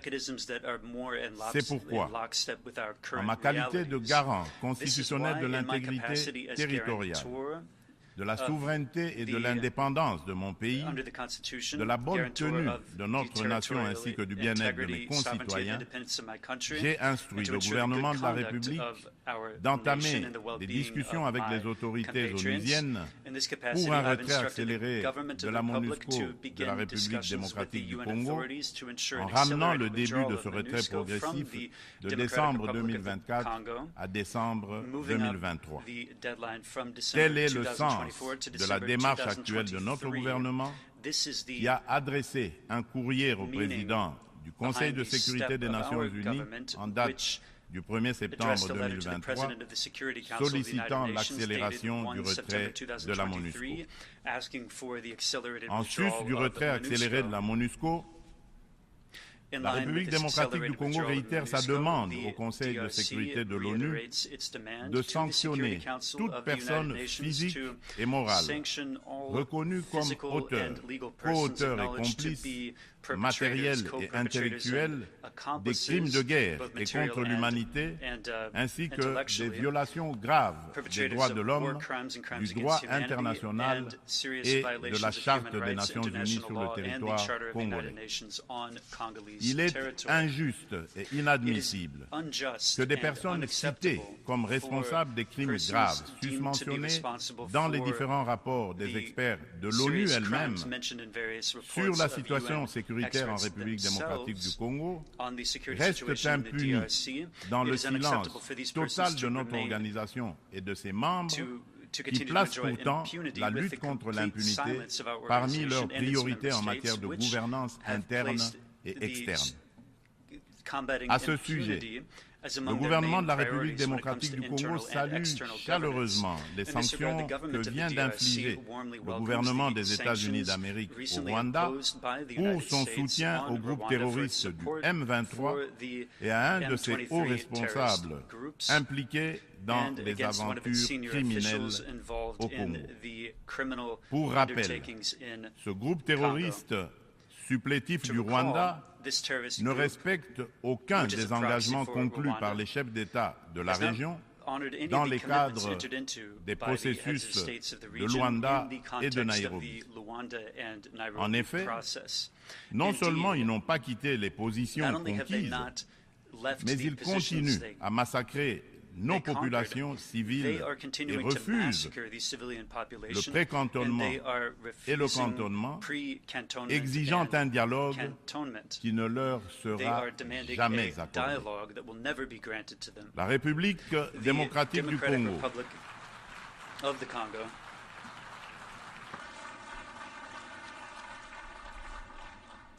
La République démocratique du Congo espère que les autres États suivront ce bon exemple montré par les États-Unis d'Amérique de soutien à la lutte commune contre l'impunité et au triomphe des idéaux de justice et de solidarité entre les peuples. Le gouvernement congolais attend de la prochaine réunion du Conseil de sécurité qu'il accorde une attention toute particulière à sa requête et qu'il soit constructif dans la gestion du processus délicat et laborieux de paix dans notre pays. Monsieur le Président, un autre défi qui préoccupe au plus haut point toutes les nations du monde est celui du réchauffement de notre planète. Point n'est encore besoin de rappeler que l'augmentation de la température depuis quelques décennies affecte la vie de toute l'humanité et nous préoccupe tous. Cependant, force est de relever qu'en dépit des proclamations de foi des pollueurs en faveur de l'arrêt de l'émission des gaz à effet de serre, de multitudes de forats organisés à travers le monde pour combattre ce fléau, dont les 27 COP, conférence des pays membres de la Convention de l'ONU pour la lutte contre les changements climatiques, et de multiples résolutions et recommandations adoptées à ces différentes instances, le réchauffement de la planète est loin de se maintenir à 1,5 degré Celsius. Bien au contraire, à la COP 27 tenue à Sharm el-Sheikh, en Égypte, cette année, des inquiétudes se sont manifestées sur une tendance à la hausse de cette température. Ce constat peu rassurant appelle sans doute à la revisitation de nos approches et des politiques adoptées. Dans ce cadre, le sommet africain sur le climat qui vient de se tenir à Nairobi au Kenya, sous la direction conjointe de l'Union africaine et de la République du Kenya, du 4 au 7 septembre dernier, a été une initiative salutaire et très opportune qui traduit la détermination de l'Afrique à participer activement au traitement de cette question vitale et de compter désormais comme un poids lourd incontournable dans la solution du réchauffement planétaire et de l'économie du futur plus verte et responsable.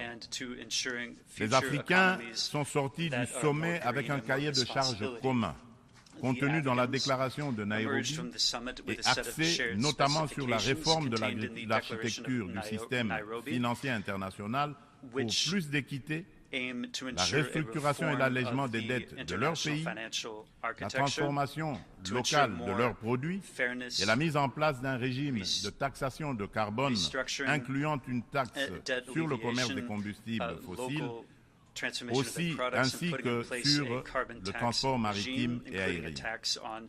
Ils ont rappelé également aux riches pollueurs un engagement pris en 2009, mais non encore honoré jusqu'à ce jour, de fournir 100 milliards de dollars américains en financement climatique. La République démocratique du Congo demande aux Nations unies et à l'ensemble de la communauté internationale de prêter une attention particulière aux revendications légitimes de l'Afrique. Dans ce cadre, mon pays appelle à la création d'un marché carbone équitable et des prises incitatives tout en renforçant l'efficacité des financements climatiques. Il espère une opérationnalisation rapide de l'article 6 de l'accord de Paris et soutient l'idée des partenariats mutuellement bénéfiques entre l'État et les secteurs publics.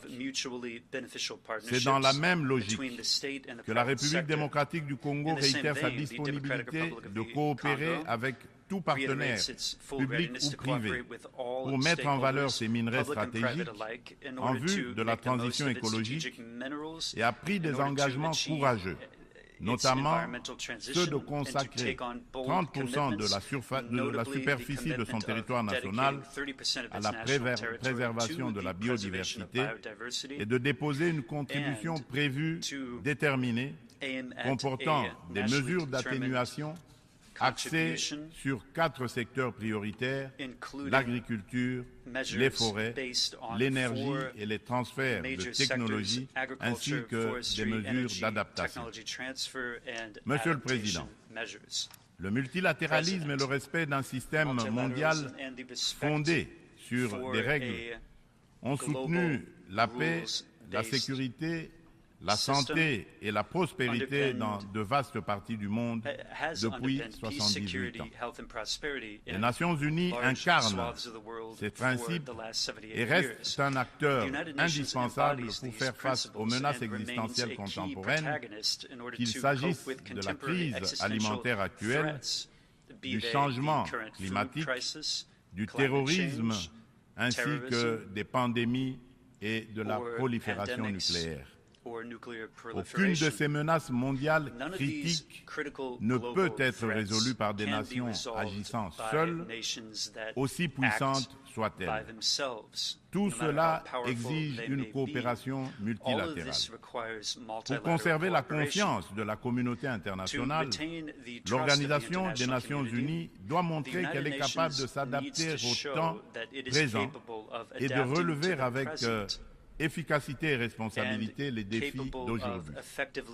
Aussi, pour donner un nouveau départ au multilatéralisme, la réforme de la Charte des Nations Unies sur les points clés, Conseil de sécurité, veto, chapitre 7, recours à la force, est-elle indispensable, mais ne serait pas suffisante.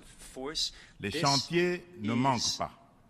La coordination et la coopération entre les différentes institutions et agences des Nations Unies sont imparfaites. Des problèmes globaux sont abordés plusieurs fois dans différentes enceintes, sous des angles différents, de façon contradictoire. D'autres ne le sont jamais, nulle part. Chaque bureaucratie internationale entend persévérer dans son être. À ce sujet, la demande pressante et incessante de mon pays et de l'Afrique tout entière est d'élargir le Conseil de sécurité des Nations Unies en tant qu'organe pilote et décisionnel de l'ONU, afin de pouvoir intégrer en son sein 2 représentants du continent africain en qualité de membres permanents aux fins de consacrer un équilibre géographique juste et représentatif. D'où la pertinence et la nécessité de réformer notre organisation vieille de 78 ans, qui accuse certaines limites face aux mutations actuelles et à la dynamique internationale, afin de lui donner plus d'inclusivité, aussi bien dans sa composition que dans son processus de prise de décision, qui désormais devra prendre en compte la voix de l'Afrique. Monsieur le Président, avant de clore mon propos, permettez-moi du haut de cette tribune de revenir sur la question des violences faites aux femmes dans le contexte de guerre et des conflits armés. Il n'est un secret pour personne que la République démocratique du Congo est l'un des États africains où les violences sexuelles contre la femme sont les plus déconcertantes, du fait notamment des décennies de conflits armés. Afin de soulager les souffrances des femmes victimes des violences liées au conflit et de réparer un tant soit peu le préjudice leur causé, mon pays a mis en place des mécanismes institutionnels spécifiques. Il s'agit notamment du Fonds national de réparation des victimes des violences sexuelles liées au conflit et des victimes des crimes contre la paix et la sécurité de l'humanité, le FONAREV, créé en décembre 2022. Dans le prolongement de ces initiatives de protection et de promotion de la femme, la République démocratique du Congo s'emploie inlassablement à changer le regard des hommes sur les femmes, notamment en bannissant les structures sociétales qui créent des barrières à l'épanouissement de la femme, ainsi que les dynamiques de pouvoir qui sous-tendent les relations hommes-femmes. En effet, les compétences et les ressources données aux femmes ne suffisent pas à elles seules pour changer leurs conditions. Il est indispensable, en plus, de changer les dynamiques sociales au sein des couples, des familles et des communautés. C'est tout le sens du projet de promotion de la masculinité positive que j'avais initié depuis le début de mon mandat à la tête de l'Union africaine. From the beginning of my mandate at the helm of the African Union. Monsieur le Président de l'Assemblée Générale des Nations Unies, Excellences, Mesdames et Messieurs les chefs d'État et de gouvernement, Monsieur le Secrétaire général des Nations Unies, Mesdames et Messieurs les chefs de délégation, pour conclure, je voudrais confirmer une fois de plus qu'à la fin de cette année, des élections générales seront organisées en République démocratique du Congo dans les institutions à mandat électif jusqu'au niveau des communes. En vue de garantir leur succès, toutes les parties impliquées se mobilisent activement. La Commission électorale nationale indépendante, la CENI, a déjà convoqué le corps électoral et publié les listes des candidats pour les législatives nationales et provinciales ainsi que les municipales. Des dispositions sont prises pour assurer la transparence, l'inclusivité, l'égalité des chances et la crédibilité des prochains scrutins. Des invitations ont déjà été lancées aux institutions internationales et organisations non gouvernementales spécialisées en la matière pour mandater leur mission d'observation électorale afin d'accompagner le processus et d'aider l'État congolais à consolider sa jeune démocratie. L'ONU est invitée aussi à y jouer un rôle important par ses institutions spécialisées. Le gouvernement congolais remercie déjà celles des institutions et ONG invitées qui sont déjà à pied d'œuvre. La République démocratique du Congo reste convaincue que l'ONU reste le cadre le plus approprié pour discuter de l'avenir de notre planète et des relations aussi bien entre les peuples qu'entre les États. Suite à la tenue d'élections démocratiques et apaisées au Zimbabwe, je lance un appel pressant aux Nations Unies de mettre tout en œuvre pour obtenir la levée immédiate des sanctions contre la République du Zimbabwe et son peuple. Cependant, pour remplir efficacement ces lourdes et délicates missions et mériter la confiance de tous, l'ONU doit incarner les valeurs de justice, d'équité et de solidarité et être représentative de tous dans notre diversité culturelle, politique, économique et sociale. C'est là tout le sens de sa réforme sur laquelle les Africains ne cessent de revenir et du combat que nous devons tous mener. Je vous remercie.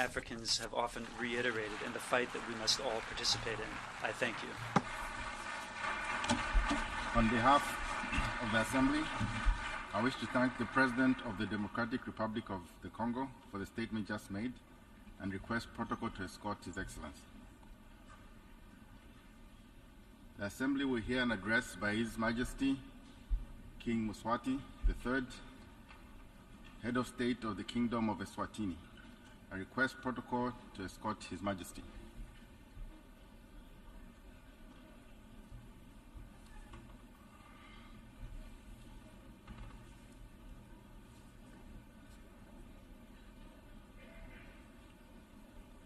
On behalf of the General Assembly, I have the honor to welcome His Majesty King Mswati III, Head of the State of the Kingdom of Swat, and invite him to address the Assembly. Your Majesty, Your Majesty.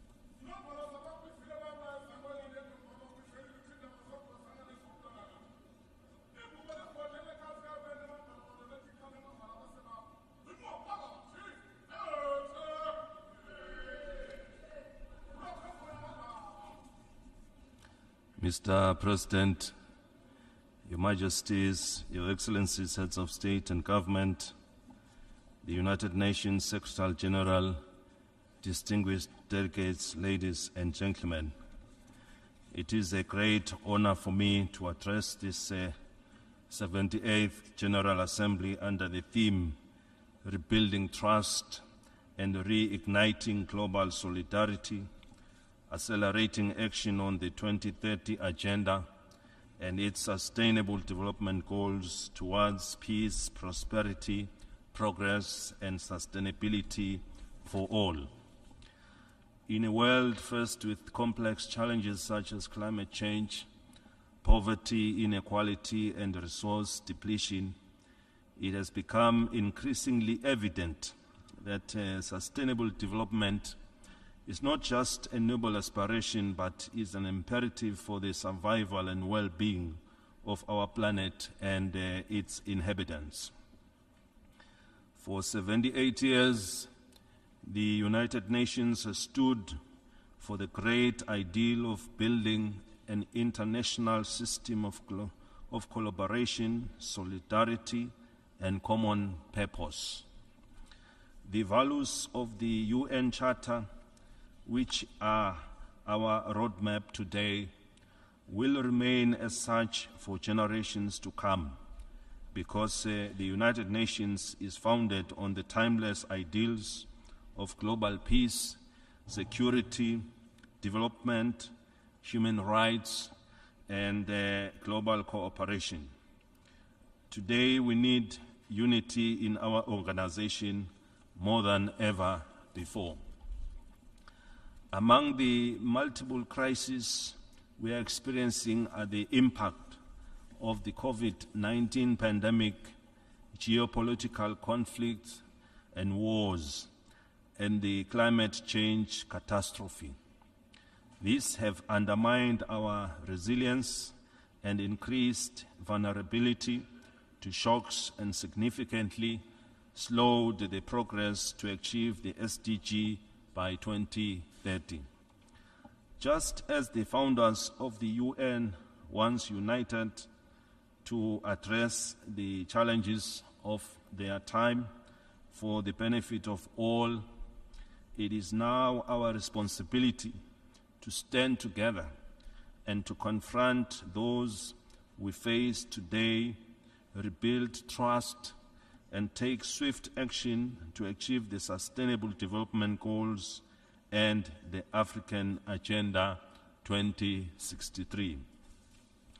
Of great concern are the conflicts around the world, the coups and the unconstitutional change of governments in several African states, which are negating the gains towards attaining our AU goals. We have also witnessed natural disasters in the form of floods and earthquakes that have claimed thousands of lives in Libya and Morocco, among others. We wish to extend our sympathies and condolences to those who have lost their loved ones. The Kingdom of Eswatini wishes to encourage the efforts that are being undertaken to find a political solution to the matter regarding the Western Sahara within the parameters of the United Nations Security Council Resolution 2654 of 2022. We commend the United Nations Secretary General and his personal envoy to progress dialogue as means to reaching a sustainable solution to the impasse. To attain this, we need to actively practice tolerance and promote peace in all areas. We owe it to ourselves to reignite global solidarity to achieve economic and social advancement for all our peoples. Mr. President, the Kingdom of Eswatini embraces multilateral cooperation and prioritizes adherence to international laws when looking to address the challenges posed by conflicts and wars. We therefore support the global call for silencing of guns which affect the most vulnerable groups. We remain steadfast in our call for peaceful resolution of conflicts and the continual improvement of democratic and inclusive governance. The Kingdom of Eswatini therefore commends the UN Secretary General for facilitating the new agenda for peace, which promotes the principles of trust and solidarity that are foundations of the UN Charter. Eswatini supports women empowerment and youth participation in decision-making for conflict prevention and development. We should work to advance gender equality and end violence against women. Our focus is on building accountable, effective, and inclusive institutions aligned with SDG 16. We have established a legal aid office to enhance access to justice and the rule of law, especially for vulnerable and marginalized groups. We have also developed an implementation plan for the Universal Periodic Review on Human Rights and strengthen national institutions of monitoring and reporting frameworks to promote and protect human rights for all Eswatini. Like all other member states, Eswatini's implementation of the SDG has been impacted by the multiple shocks, both at global and national levels. Notwithstanding these challenges, as a country, we remain steadfast in our commitment to achieve these targets. We have been ranked top 5 by the World Bank for our growing economy, with our GDP growth at about 7.8%. We attained the second greatest manufacturing value added per capita country and are placed 6th on the 2022 Africa Industrialization Index. Furthermore, we have been ranked number 9 amongst the 10 African countries with the highest GDP per capita. We will not rest on our laurels, but work much harder as we look to improve our economy.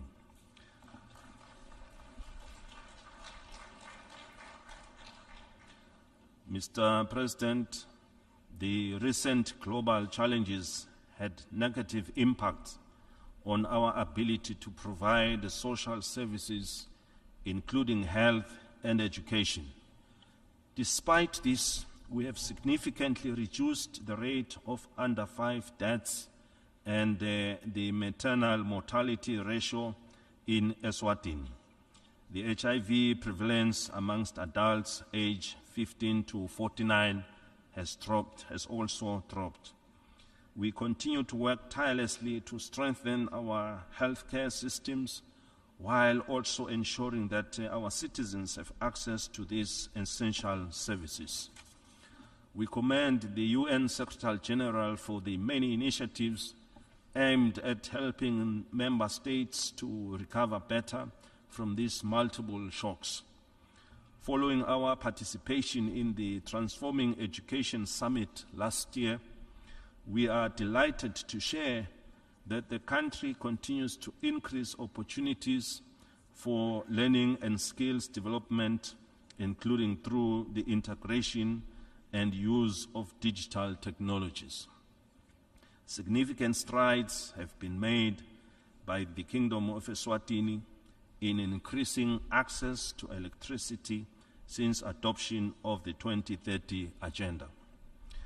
We now have national coverage above 80%. Also notable progress has been made in terms of road and ICT infrastructure connecting cities and economic zones.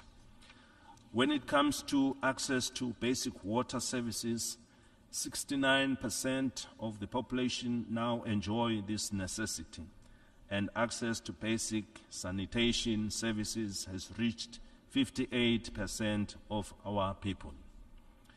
The literacy rate among adults aged 15 and above has improved from 79% in 2000 to 87%. The gross enrollment ratio for primary education has increased from 97% in 2000 to 104%.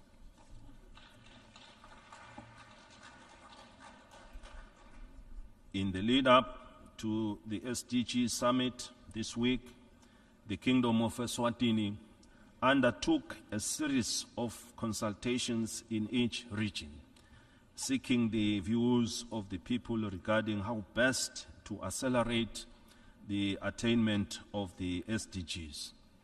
As a result, the Kingdom has prioritized investments in key areas in the remaining 7 years. We want to create decent jobs and employment opportunities for everyone, especially the youth. We want to improve water and sanitation for all. We are convinced that this will help secure maximum progress across all 17 SDGs. Mr. President, Eswatini has continued to cherish a homegrown and unique model of a people-driven democratic governance. Like many other democracies, our constitution recognizes the role of the monarchy as well as a bicameral parliament, separation of powers, fundamental human rights, and the rule of law. It takes into account our rich cultural heritage and traditional African values, in that it is grounded in respect, consensus, and community support through traditional structures. It is a monarchical democracy. Our system is based on individual merit, where candidates are nominated from their communities to stand for elections in constituencies which we call Dingundla, to which they are accountable. The electorate expects members of parliament to meet as colleagues rather than combatants, to look for consensus as opposed to partisanship, and to balance the interests of their constituencies with those of the nation. In terms of our democratic dispensation, elections are a constitutional imperative and are held every 5 years. Eswatini is in the middle of our electoral cycle in a bid to elect the 12th parliament. In this regard, a voter registration exercise was conducted, which returned over 95% registered against an eligible population. This was a resounding success and a ringing endorsement of the support for the system of government. As we speak, the nomination process has been completed. Primary elections were held on the 26th August 2023, and our secondary elections will be taking place 29th September 2023. We are looking forward to Emaswati expressing their desires through the ballot box. Sibaya remains one of our highest institutions where Emaswati dialogue and play their part in determining the future they want. It is an inclusive forum where citizens, irrespective of gender and social status, discuss issues of national interest. A couple of weeks ago, the nation was celebrating 55 years of our independence, during which Emaswati have been living in peace and harmony. Mr. President, Eswatini has been hit hard by the COVID-19 pandemic, which has affected some of our social sectors. Although we have made progress in reducing poverty and inequality, they remain high. As a result, we continue to battle with high unemployment, especially among the youth. With the support of the United Nations in Eswatini, we have launched a youth empowerment program which has generated great public interest from the private sector. We hope to enroll at least 4,000 young people into the program to increase their chances of employment, help them start their own businesses, and with access to finance. The European Union has also pledged to support youth empowerment initiatives to mitigate the unemployment situation. Eswatini is highly dependent on external sources of income, such as regional trade, remittances, and transfers from the Southern African Customs Union. We continue to implement structural reforms to improve our business environment, diversify our economy, and foster inclusive growth. We have recently launched our national implementation strategy for the Africa Continental Free Trade Agreement. 2 days ago, on the sidelines of the United Nations General Assembly, we had a resource mobilization session to introduce the Africa Strategic Investment Alliance. This will support the program of the E-Trade, which seeks to create a digital marketing platform for all African countries to promote trading through technologies. We are also looking at the advanced countries to share their experiences so that Africa will not be left behind. We urge member states and financial institutions to support the E-Trade initiative. We wish to commend the private sector that participated at this forum and further committed itself to pledges towards this noble objective. This will help us take full advantage of the opportunities for intra-Africa trade, increase national productivity, and promote regional integration in the world's largest free trade area that connects 1.3 billion people across 55 countries with a combined gross domestic product valued at $3.4 trillion. Eswatini is embracing the leave no one behind principle, which is the central promise of the 2030 Agenda for Sustainable Development and its goals. As we work towards achieving these targets, it is crucial to re-evaluate the global financial architecture, we must address interest rates in a way that is fair and beneficial for both the least and developing nations. This will ensure eradication of poverty in all its forms and improved living conditions for the poorest of the poor. Sustaining the SDG will require that member states develop innovative financing strategies to ensure that implementation reaches the most left behind. At this critical juncture, including Taiwan is an essential next step if we are to successfully achieve the 2030 Agenda for the Sustainable Development. We call for Taiwan's inclusion in the United Nations system, which encompasses participation in meetings, mechanisms, and activities that pertain to the implementation of the Sustainable Development Goals. This would not only strengthen global cooperation and partnership, but also emphasize the principle of ensuring that no one is left behind. In conclusion, Mr. President, the remaining 7 years, Eswatini will continue to prioritize the implementation of the SDGs and ensure that they remain the core agenda behind our development. We are optimistic that a wide range of actors will be mobilized and that capacities will be strengthened to ensure achievement of the goals by 2030.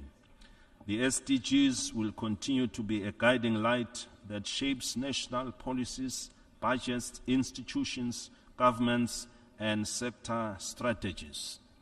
The Kingdom stands with the rest of the world in committing to accelerating progress in the implementation of the UN targets in the remaining 7 years.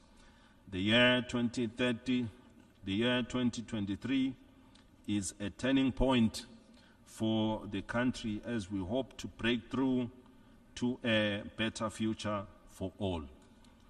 Mr. President, let me take this opportunity to wish you all successful deliberations. I thank you. May Almighty God bless us all. Siyabonga.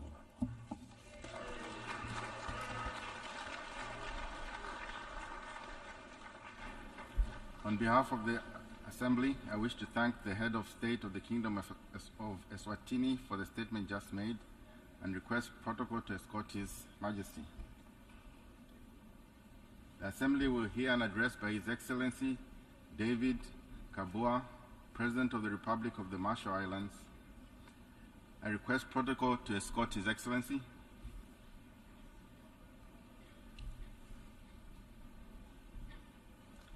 On behalf of the General Assembly, I have the honor to welcome His Excellency David Kabua, President of the Republic of Marshall Islands, and to invite him to address the Assembly. Your Excellency.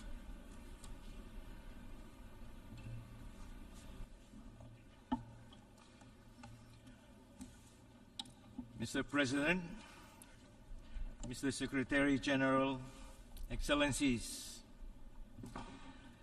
let us bow our heads together and beseech God Almighty to let His peace and mercy descend on us all and on our fragile home, the planet. I extend to you all warmest Yahweh greetings from the people of the Republic of the Marshall Islands. Mr. President, I congratulate you upon your election to lead the General Assembly. I also offer sincere condolences for the devastating flood in Libya and the earthquake in Morocco. Mr. President, a strong and effective United Nations is needed now, more than ever, Together, we now face economic shock, growing global tension, and intensified climate impacts. Our United Nations was forced to help maintain peace, reduce threats and conflict, and address the economic and social challenges facing humanity. It has also served a useful purpose as a key platform for dialogue between nations, and we acknowledge the strong efforts of the UN system in humanitarian relief and assistance with development goals. Yet, the world is at an hour when, more than ever before, we are falling well short of what the world needs and deserves. Mr. President, the world is now vastly different from that of 78 years ago. The remarkable advances in all spheres of human life has been phenomenal and unrivaled. New advances have facilitated people-to-people connectivity and helped to shrink our planet into a small global village. Yet, we are feeling an intense rise of the very global tensions, if not the threat of wider conflict, which the founding members sought to avert. Politics must never blind the need for accountability, not only in Russia's illegal and immoral invasion of Ukraine, but everywhere without exception. Mr. President, every nation in this room, including my own, has more to do to deliver on our human rights records.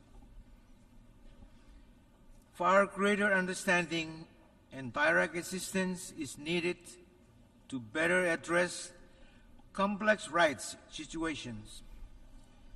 Every nation scattered in this hall bears a vital responsibility to protect, not overstep, the voices of the most vulnerable. As a candidate country for election to the Human Rights Council in the term 2025 to 2027, we are firmly committed to strong and credible action and also to listen closely to all perspectives. And we are proud to call attention to the recent endorsement of our candidacy by the foreign ministers of the Pacific Island Forum. Mr. President, the Pacific Small Island Developing States are truly large ocean nations. Before, we are small island developing states. Oceans are not a distant notion. They are our lifeblood, our economic future, our food security, and our culture. And much of the rest of the world has used oceans as dumping grounds or resource basket for which to take at will without consequence. And now the tide is changing. Pacific Island nations help to set the mark in global tuna markets and affect a transition to sustainability. Our partners are helping us set up with resources, partnerships, and real-time technology to better monitor and patrol our vast EEZs. The UN has now adopted a new high seas conservation treaty addressing biodiversity beyond national jurisdiction.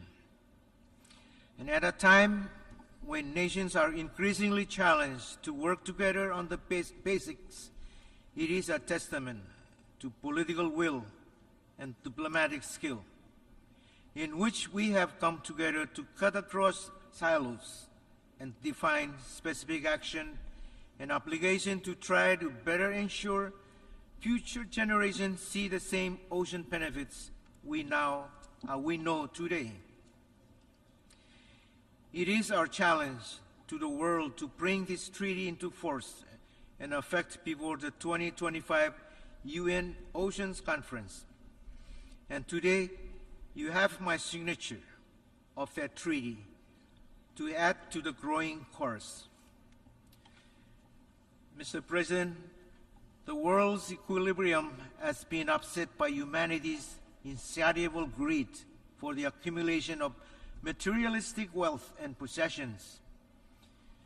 Today, the Marshall Islands is encountering insurmountable challenges in coping with sea level rise, erosion of shorelines, flooding caused by high tides, coral bleaching, intrusion of seawater into taro and croplands, and the rapid deterioration of the ocean ecosystem.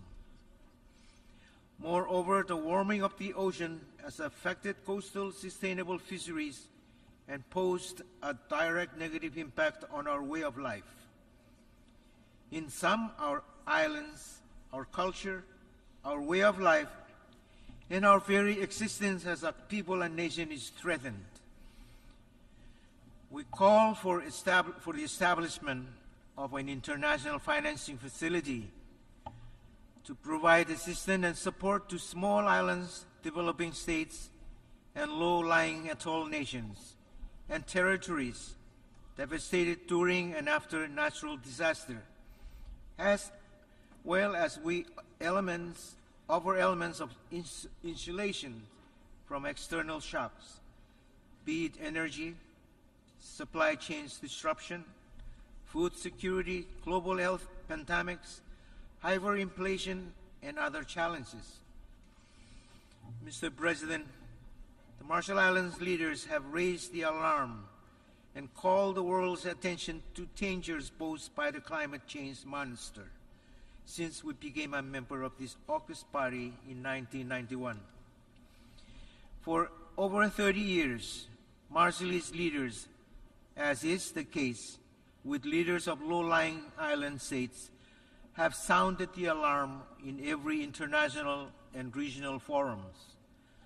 For over 30 years, the world has been meeting and talking about the adverse effect of global warming and climate change. We hailed the historic conclusion of the Paris Agreement. However, 8 years has gone by, and carbon emission levels remain high, and the planet is getting hotter with each passing day. And as a matter of fact, the Secretary General himself has affirmed that the era of global warming has ended. Now we have entered the age of global boiling. May I again reiterate my humble call for the world to declare war on climate change. Mr. President, the future of the Marshall Islands and all low-lying island states hangs in the balance. The eyes of people the world over are on us in this 78th session of the General Assembly. The Marshall Islands believes that the time for speeches and eloquence of talk is over. It is time for eloquence of actions. Let deeds, not words, be our operating principle. Our own island security is at stake, not only by the tension between superpowers, but by rising seas and changing oceans.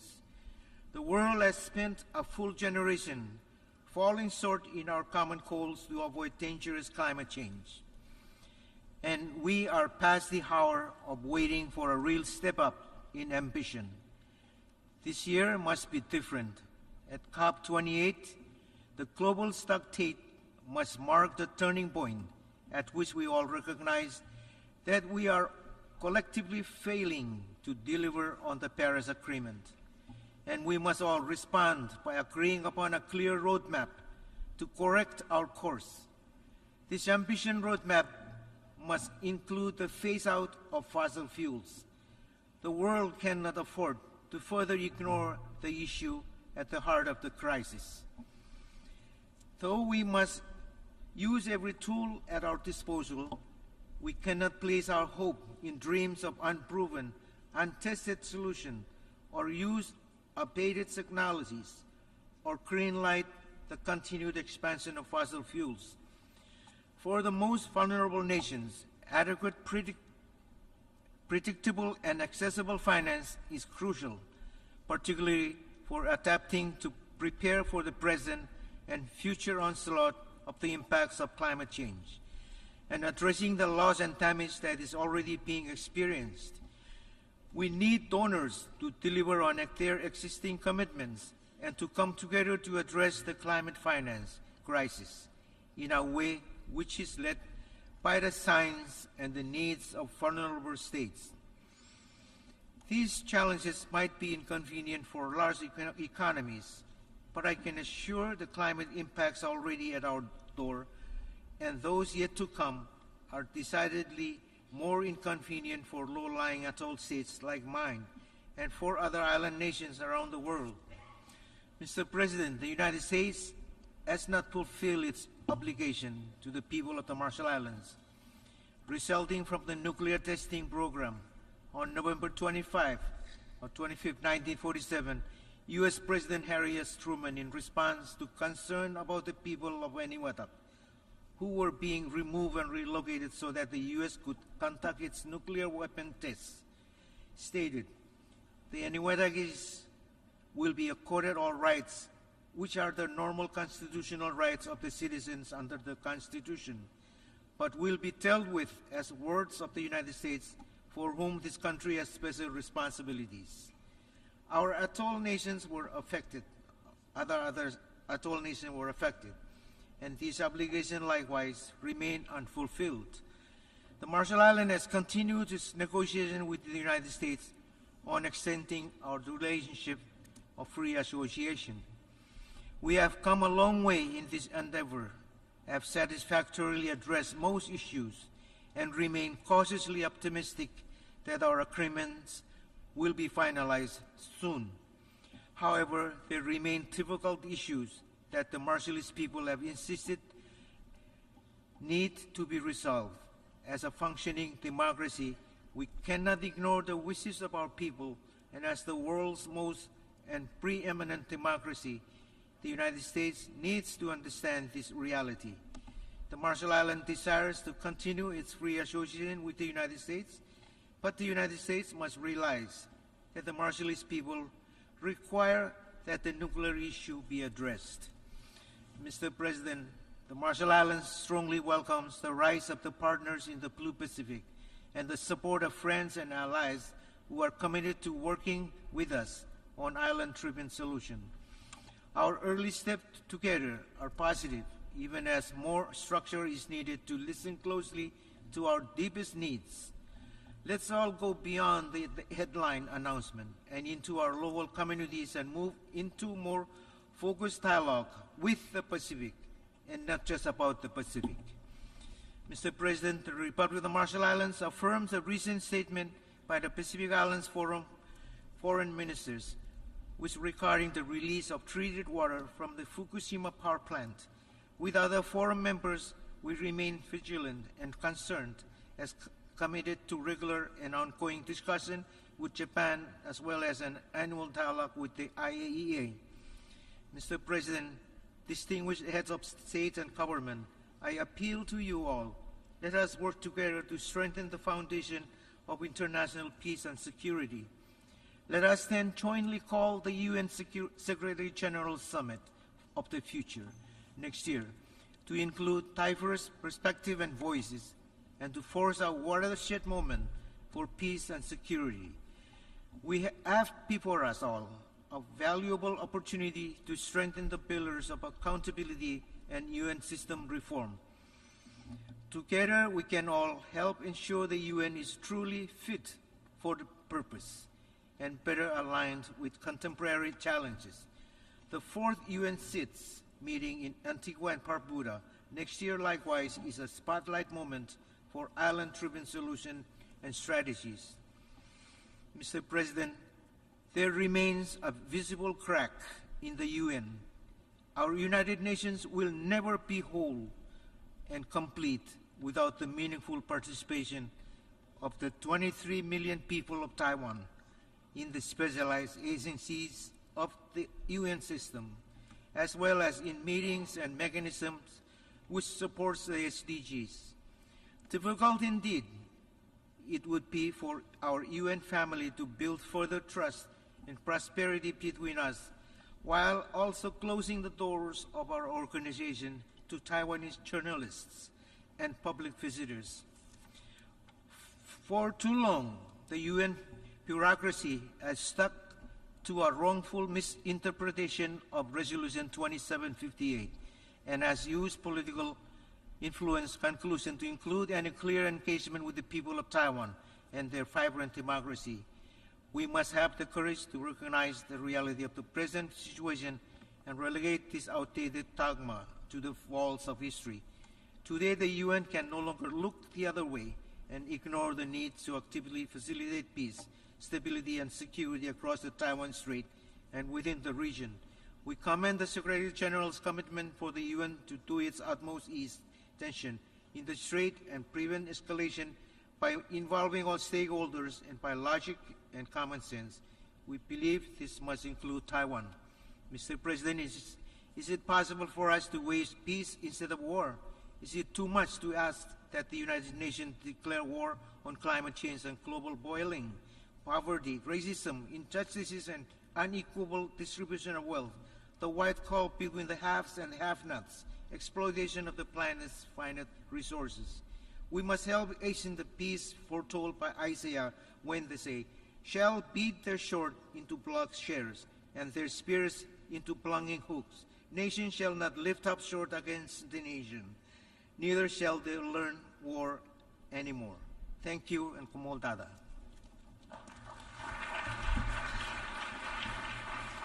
On behalf of the Assembly, I wish to thank the President of the Republic of Marshall Islands for the statement just made, and I request protocol to escort His Excellency. The Assembly will hear an address by His Excellency Mogwitsi Eric Kibitsui Masisi, President of the Republic of Botswana. I request the protocol to escort His Excellency.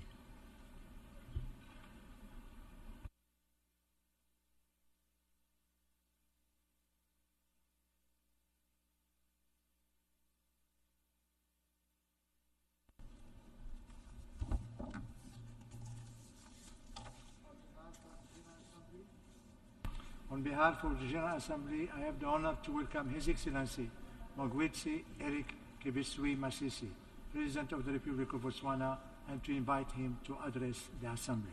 Your Excellency. Mr. President, I join previous speakers in extending my sincere congratulations to you on your election as the President of the 78th session of the United Nations General Assembly.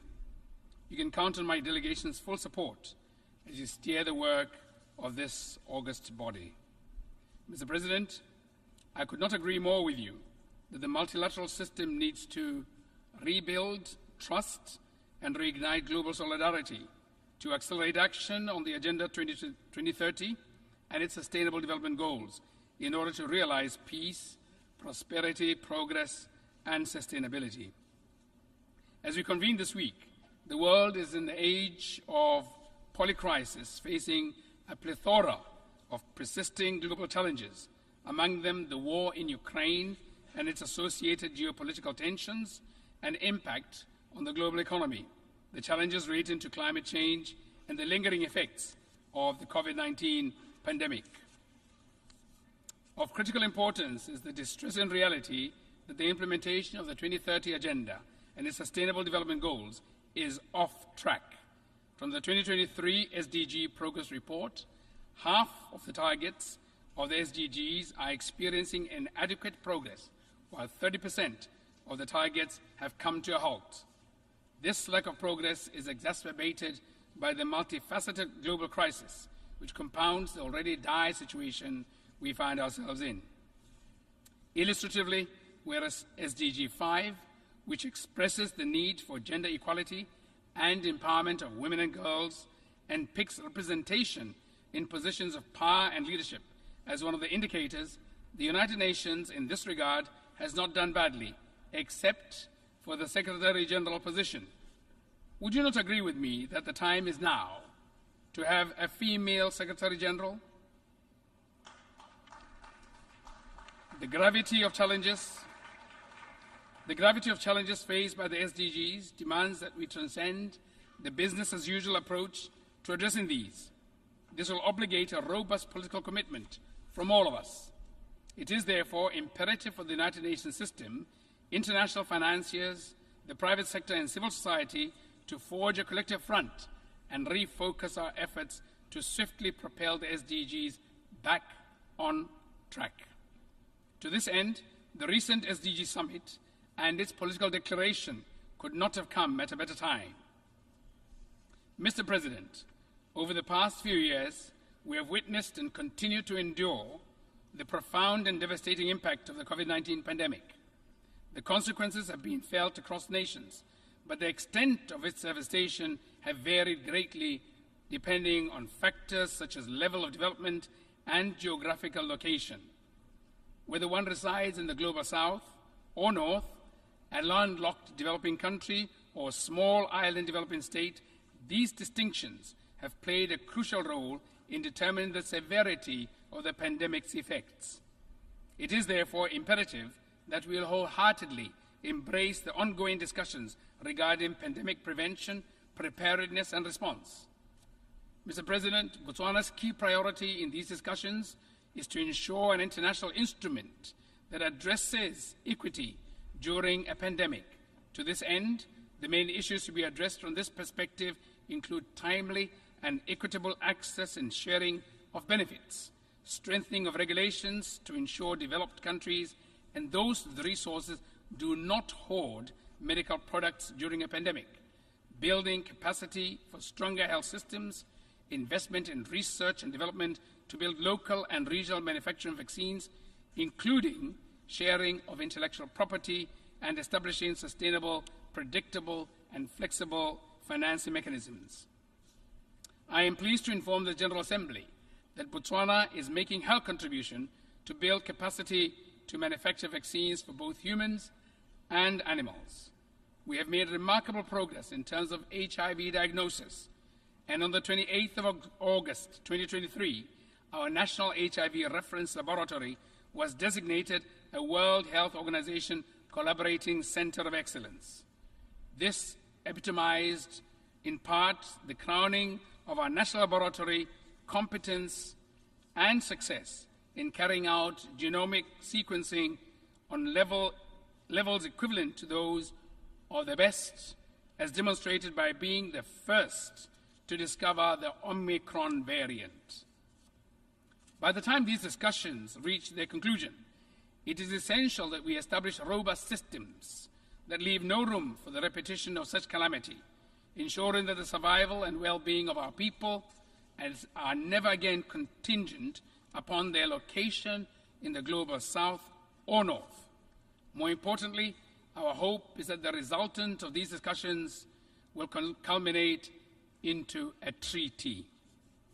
Mr. President, climate change remains an urgent and critical challenge of our time, with a huge threat to the existence of our planet. It is alarming that the Intergovernmental Panel on Climate Change recently reported record high global greenhouse emissions, which are at the highest level and continues to surge. To effectively address climate change, it is crucial that we prioritize international cooperation and partnerships.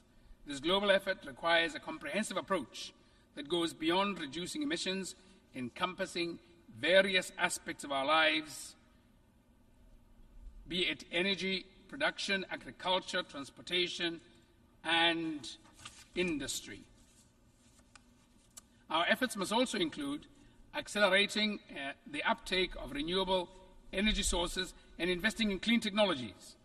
This necessitates sufficient funding to support mitigation and adaptation, particularly for developing countries.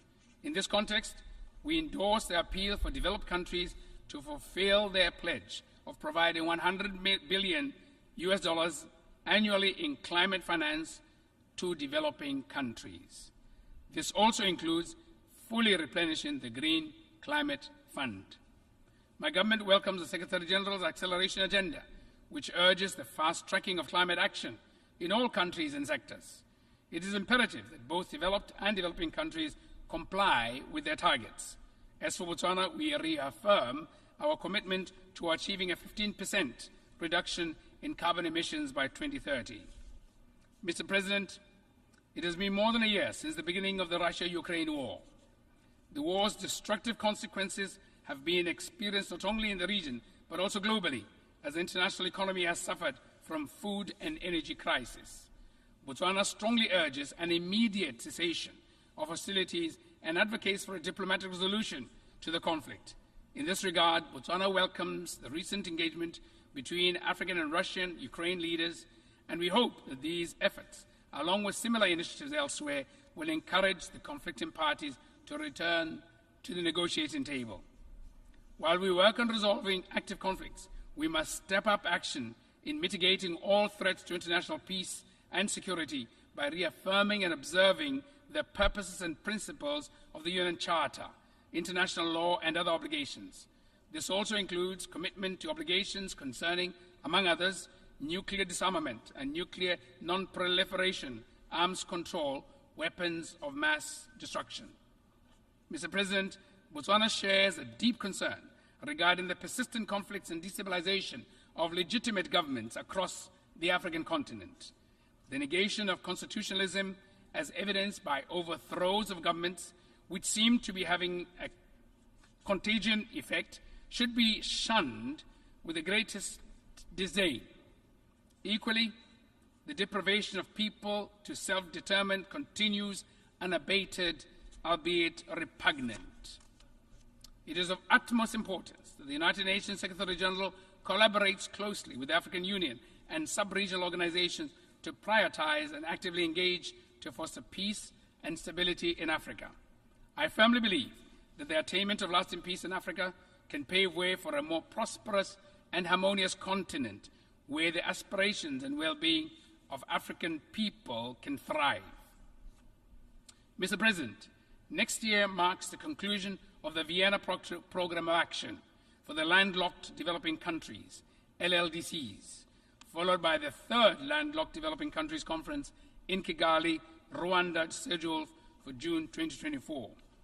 The challenges faced by the LLDCs have been extensively documented, and the ongoing global crisis have inflicted severe damage to their economies.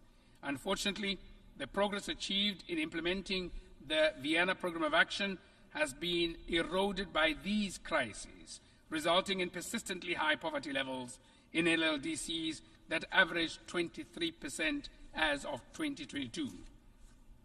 These countries continue to suffer from marginalization in global trade due to exorbitant trade costs, underscoring the urgent need for infrastructure development and maintenance to address geographical and structural obstacles and capitalize on their untapped potential. The forthcoming program represents a valuable opportunity to rally greater global support and foster multi-stakeholder partnerships. Consequently, we must prioritize the formulation of new and tangible priorities aimed at bolstering infrastructure in LLDCs, with particular emphasis on transit, transportation, ICT, and energy sectors. I therefore urge the United Nations Secretary General, development partners, international financial institutions, and the private sector and civil society to unite in support of the upcoming conference. It is essential that we not only strive for its success, but also forge a new program of action that is attuned to the pressing challenges confronting the LLDCs. This comprehensive program must provide the necessary tools and resources to enable these countries to attain their SDGs objectives. To conclude, Mr. President, I want to re-emphasize that merely acknowledging global problems without taking substantive measures will not solve them. We require greater action. The urgent action to revitalize the UN system, ensuring that it is fit for purpose, is now. I thank you for your attention. On behalf of the Assembly, I wish to thank the President of the Republic of Botswana for the statement just made and the request protocol to escort His Excellency.